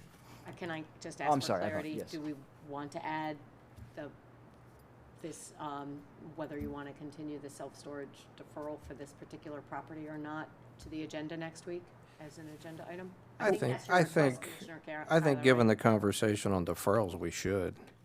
I mean, given the fact that they're at that point and just a general conversation, I think we should at least have some discussion about it. So I'm going to, I didn't want to interrupt you. You looked like you wanted to. No, say I wanted to say, we still have a consultant he's been paid to look at this stuff. So, Yeah, I'm gonna, what I'm going to recommend is 2 separate agenda items. One on the deferral extensions that are looming in front of you. Those are the retirement homes / villages and the clustering. And then a separate item on this self-storage issue, because that deferral has been extended. And so this question is, in light of a project now meeting all the criteria to go to Planning Commission, and in fact now truly being deferred because of the deferral, do you want to make any changes? That's really the question. Does that make sense, Tim? Yeah, and what I'm going to say, I mean, the folks are doing that to push the envelope. We made a decision to extend the deferral. They knew that. They knew we've moved them forward in good faith to get to this point. I would have preferred to say, don't move to this point, stop back then, and we wouldn't have moved to this point. But we gave them the grace to do that. The storage facility folks and the retirement, they knew clearly that where we were heading, I believe, to do what's right. Just like we're doing with public, MPRP, we're going to fight it technically. We're probably going to not win if we don't do something different, but we're going to continue. But we have control of this. So right now, we've gone through this. We just said we're going to extend it until the consultant comes back with some recommendations, and I think we should stick to that because nothing has changed. There's no new information that has come up to the facility guy. He made a decision to continue to move forward, and that's fine. But we have 2 others that are now moving forward. Would they be included as well? There's 2 more that have, and we're going to probably have 5 more. We're going to have them all over the place because it's the only place in the world that lets you do it like this. But we have a consultant in place to make recommendations about next to neighborhoods, and I think we should stick with that because we've already done it, and there's nothing that's changed that this developer didn't know when we put the deferral, extended it, and put it in place. I don't know if adding it as a separate agenda item, I don't agree with that concept, but a commissioner has a wide breadth of ability to raise that issue during that deferral discussion like you just did, and we can certainly have a discussion about it, but I mean, we do have a deferral in place. We do, but a commissioner can vote to add anything to an agenda as well, Correct. so. Well, I'm just recommending it be a separate item because that deferral has already been extended. I understand so that. It's not a question of Yeah. Yeah, I think. It's not a question of Commissioner Krebs extending made a it. good point. It's a different issue. It is a different issue. And I would argue that what's changed is they've completed everything. And as far as the other 2, they're a year or so away. If we can't resolve this issue in a year or so, we ought to give up. They're not factors in this one, and that's what I wanted to mention today. And if somebody else is interested in us discussing it in open session, I'd love it. But if nobody else is, then I don't know if it's a reason to. So, Well, I think the challenge is they're not in the same place. You have 2 that are just starting out. This one's farther along. So for me personally, I'd rather have some conversation about it. Yeah, I'm defending, I mean, we have a sort of loose set of rules. Commissioner Krebs made Yeah. a good comment. It's Yeah. not part of her motion. Yeah, And I mean, understand that. Yeah, we sort of have a loose set of rules in that regards time, but you Yeah, have yeah, every yeah. right, you have every right to raise that issue. And so if that's what. That's why I didn't wear a tie today. And you know what? And you look great. You look great. So mark that one down on the calendar as well. It almost was 3 of us. So for the sake of time, I guess, what do we, I mean. And the question becomes also time-wise. If this is going to come back up, we need to make sure it's on the agenda, and we'll have to get everybody to come in here and say their piece. But keep in mind, it's setting a precedent. If we do it for the storage facility, you've now set a precedent for the retirement villages because they're moving along. We, in good faith, let them move along all the projects and at their own risk. And I think I don't know, but we're basically, if we do it for that and have that discussion, then the next week it's going to be for the retirement villages. And then we might as well have not had the consultant because that's all that's left. I mean, that's what's left to be done. So it's sort of an exercise we're doing for no real meaning. Because you said- Commissioner, I'm going to respectfully disagree with that. What we're talking about, I guess what my colleagues are talking about here is the potential exemption for that storage facility, but I wouldn't say that hiring a consultant has been for naught. I mean, the No. presentation we received today was phenomenal. I mean, there are plenty of places we can strengthen our code and improve some things, and unanimously, we all said, yeah, let's look at some of those potential changes. By virtue of the motions you made a couple of minutes ago, it was unanimous to put the discussion on the deferrals on the agenda again. So I certainly would support having a discussion about a specific topic about potential exemption for them as well. And who knows, maybe all 5 of us agree with it or disagree with it, or maybe the vote is divided. But I certainly think we should give Commissioner Gordon and Commissioner Kyler the grace of having something on the agenda too. And what the procedure would be, like you say, It's we're new kind of territory. in the uncharted territory with stuff, so, what can we do and what's the procedure? And is there another hearing? What's the procedure? So, I'd love to see us discuss it. Could we agree to put it on not next week's agenda, but the week after, to give Mr. Hine a chance to address some of our concerns? Because when we did have that deferral vote, I think there were several of us who did have concerns about the end game on this. So if we Right. can give him at least 2 weeks, commit I'm good Mr. with Hine that. 2 weeks before it's on the agenda, is that? I think it's that's- it's up to either of I you. don't know what else I think we'd it- hear. I mean, They've yeah. done everything, and he's told us that. Well, I mean, I And want to hear from Mr. Hine too, on that. I just do. I mean, I think he's prepared to talk about the other request that Commissioner Krebs had, which is the timeline and how the new legislation will affect the timeline for all of these issues in front of you. It does make it much more compressed. I hope you're right, it's 6 months. I hope I'm wrong that it's 30 days. Because if I'm right, and something comes in on October 1st, it has to be up or down on October 30. It's actually 35 days, which is really weird. But anyway, so 6 months gives us a whole lot more time, if you're right. But even then is super compressed for that initial, yes, you are vested or not vested conversation. So, but he is prepared to have that conversation, and I think that does have an impact on all of these conversations. So you're saying he can be ready next week? For that particular That one. aspect of the conversation, and I'm not 100% sure that's where Commissioner Guerin was going, but if I was understanding. it was just strictly on this one storage facility case was the only thing. I mean, again, I just want to give him an opportunity to, with everything going on, if he needs more than a week. But Yeah. No, again, I you think have I could you certainly- have every right to raise this issue. But and- I think and we you have a valid point. I think to give him the opportunity at time, that's valid. Okay. So I'm okay with It's, that. it's up to. So we want it on the agenda 2 weeks. Okay, that's You want to fine. make a motion for that? I so move. Yeah, we put Okay. the deferral and possible exemption on the agenda in 2 weeks. All right, we have a motion. Do we have a second? Second. We have a motion and a second. Is there any further discussion? All those in favor? Aye. All those opposed? Motion carries. Okay, just make sure I'm clear. Commissioner Krebs's request. Next week. Is next week. The other as is the the following. request for the timeline issue. Yes. But then this request is For 2 weeks. 2 weeks. 2 weeks. Okay, just making sure I'm clear. Thank you. All right. Does anybody else have anything for admin open?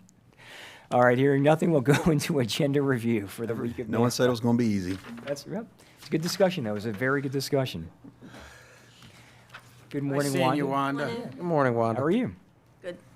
All right, so the week of Monday, May 11th. Monday, May 11th, Homeless Services Summit with Commissioner Kyler at Carroll County Community College. Tuesday, May 12th, Board of County Commissioners open session with an adopted budget work session, and to be very clear, there is no public comment at that. And then at 3 o'clock p.m., Transit Advisory Committee with Commissioners Kyler and Krebs. 7 o'clock p.m., 11th Annual Drug Overdose and Prevention Vigil at the Portico at St. John with Commissioners Gordon and Kyler. Wednesday, May 13th, Farm Museum Board meeting with myself. 5 o'clock p.m., Historic Preservation Month reception. Sunday morning at Savannah's in New Windsor with Commissioner Gordon. Thursday, May 14th, 8 o'clock a.m., closed admin, followed by open session at 9 o'clock a.m. Item number 1, Priority Carol, Scouts of America State of Scouting presentation to the county, and then Older Americans Month proclamation. Item number 2, grant and approval to accept application and acceptance of award for Marbidco Local Government Cost Share Program for the Faithful Friends Farm LLC Expansion Project. Item number 3, contract award for coordinated community support services for Carroll County Public Schools. Item number 4, approval to purchase Cisco HyperFlex replacement. Item number 5, approval to purchase pavement testing and rehabilitation recommendations. Item number 6, approval to purchase stormwater pipe CCTV and evaluation services. Item number 7, budget transfer, small area plan amendment and overlay zoning district. Item number 8, contract award for small area plan amendment and overlay zoning district for the Freedom area. Item number 9, discussion decision on amendments to Chapter 158, use off the premises signs, and Chapter 158.113, general regulations in Chapter 158. That's the billboard conversation we've been having. Item number 10, yes. Commissioner, item 9, public hearing and comments are closed, so that's no public comments, correct? Correct. Thank you for pointing that out, Commissioner. Yeah, I just think the people ought to It does hear say that. that. It says, It does say Yeah, that. yeah, but I wanted people to hear that, Yeah, good point, thank if you. anybody's listening. and, well, it says it on each of these items, I think. No. Oh, no, okay, I thought it said it the other one. I read it wrong, sorry.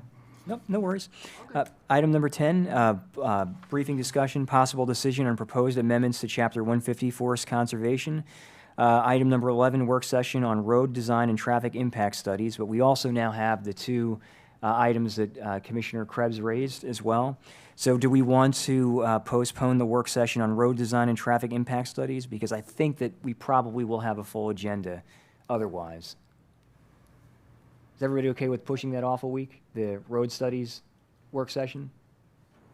I'm okay with it. Okay. All right, so we'll move that off then. So then after Commissioner Krebs' items, we'll have public comments, followed by admin open, agenda review. And then that evening is the joint Maryland Municipal League chapter dinner for Carroll and Frederick counties. I at the will be Lynch- attending that. I must have missed the RSVP. So, RSVP? Who's you're- going to miss going to dinner in Mount Airy? okay, so, wait, so you are or you're not going? Price. I am going. Okay, all I didn't right. see the invitation for some reason. You But can probably still go, I'm sure. Yeah, they'll let you in. If Yeah, not, they'll let me if in. not, we'll sneak you in. I'll just go as your date, Joe. Okay, that works, And then, I want to spend the evening in Mount Airy. Mount Airy is That's what I just absolutely said. lovely. that's right, we're going to be in Commissioner Garen's neck of the woods. All right, so Commissioners Garen, Kyler, Vigliotti are attending, and Commissioner Krebs. And then Friday shows nothing on the formal calendar. Saturday, May 16th is Hempstead Day with Commissioner Kyler. And then Sunday, May 17th, Commissioner Krebs has the podcast. Are there any changes or alterations to our first week? Hearing none, we'll go into the second week. I just have a question. Yes. Well, you're all here because I might miss you. On the adopted budget work session, can you just tell me how that works? So it's basically what we're doing in the closed work sessions, but we'll be on film. And at that point, we can add a couple things, remove a couple things. Do we as long go as- through like capital first and then operating? I mean, is it, I mean. Oh, no, it's just like a work session with us. So like when we go in there on Tuesday, there are 2 things that I'll be requesting that we're going to add to the budget. And then we'll vote it up or down. And then once we have all of our discussions together about the formation of the budget, we'll vote to advance it or and if we vote to move it forward, we'll have to vote on it in a separate open session to actually implement the budget to move it forward. Can I just ask, I mean, Oh, I'm sorry. It's trouble for me just because I'm a little slow, but popping back and forth between capital and operating, can we like do one and then do the other one just so we, Oh, you mean separate what we're? well, one's capital, one's operating. It might be enterprise funds or whatever, but can we just like work on one and then work on the next one instead of hopping back and forth? Well, I mean, I guess it really comes down to how the board wants to do it. I mean, the 2 requests that I'm going to make, I think one of them, I think both of them are capital. No, yours are operating. Are they both What you asked me about was. No, it's just easier. I don't care which way we do it. It's I just guess it would easier if be you stick to operating. one and finish the one and then, Certainly reasonable to Right. just stick to one. and then and do then the do the ones in second. that and see what the Whichever one you impact want. would be and then go to the next one. Well, see, and the reason why I was curious about what I'm going to bring up is because even though it is, I guess it's operational, I'm not requesting anything beyond this year for it. So that's why I was curious with it. Still okay, all right, so It's still one operating. time, it's Okay. operating. Still can be. And bonds or something affect both. Okay. And I don't care how we do it, but Okay. we've done it well, and the only thing I don't want to hear is we get done capital, we get done operating, and one of you want to bring up something for capital, then you certainly can. Oh, sure. I'm just saying if we could at the Yeah. first round, try to stick to one and do all the, and then certainly you can keep coming back. It just, okay.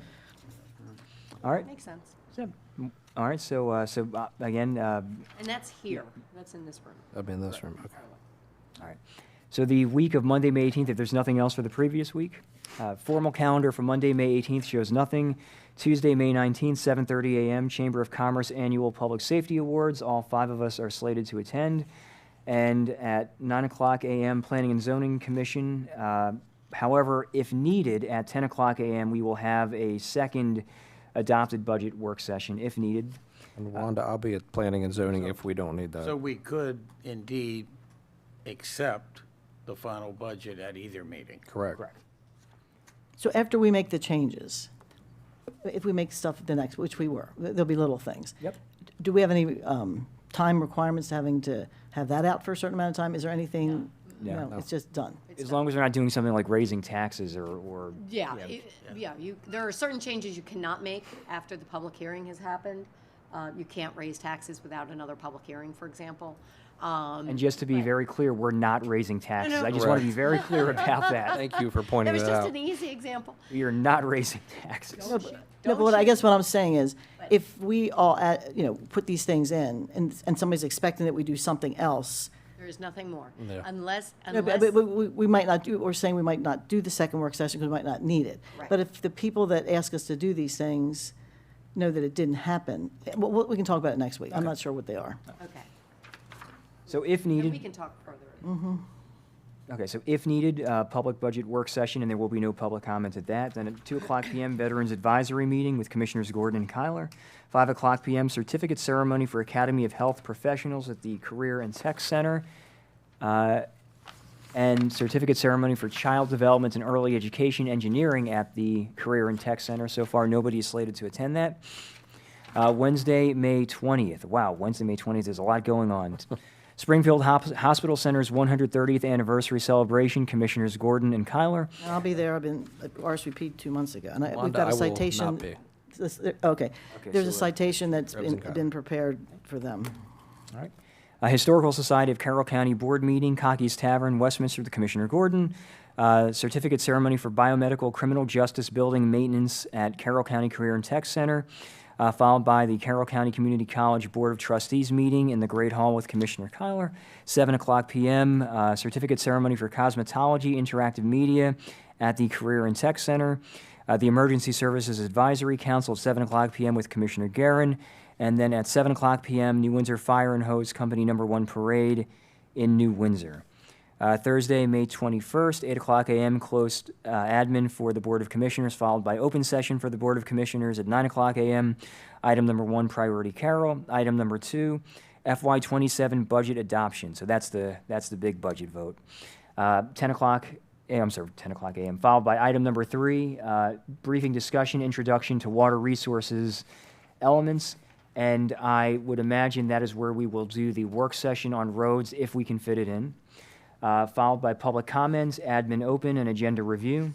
Friday, May 22nd, Carroll County Farm Museum Annual, yes. And did you say the self-storage? Oh, I apologize. That'll be Yep. added to also. Thank you very much for the reminder. So the self-storage discussion will also be on Thursday, May 28th. Thank you very much, Commissioner Kyler. Followed by admin open, agenda review. Friday, May 22nd, Carroll County Farm Museum Annual Volunteer Dessert Tea. Commissioners Gordon and Kyler, and I may attend that depending on how my schedule works out. Saturday, May 23rd, nothing on the formal calendar, and then Sunday, May 24th, I have the podcast. Does anybody have any changes or corrections to the second week? Hearing none, we need a motion to adjourn. So moved. We have a motion. Is there a second? Second. All those in favor? Aye. All those opposed? Motion carries. I just want to mention one We thing. are. If we, on the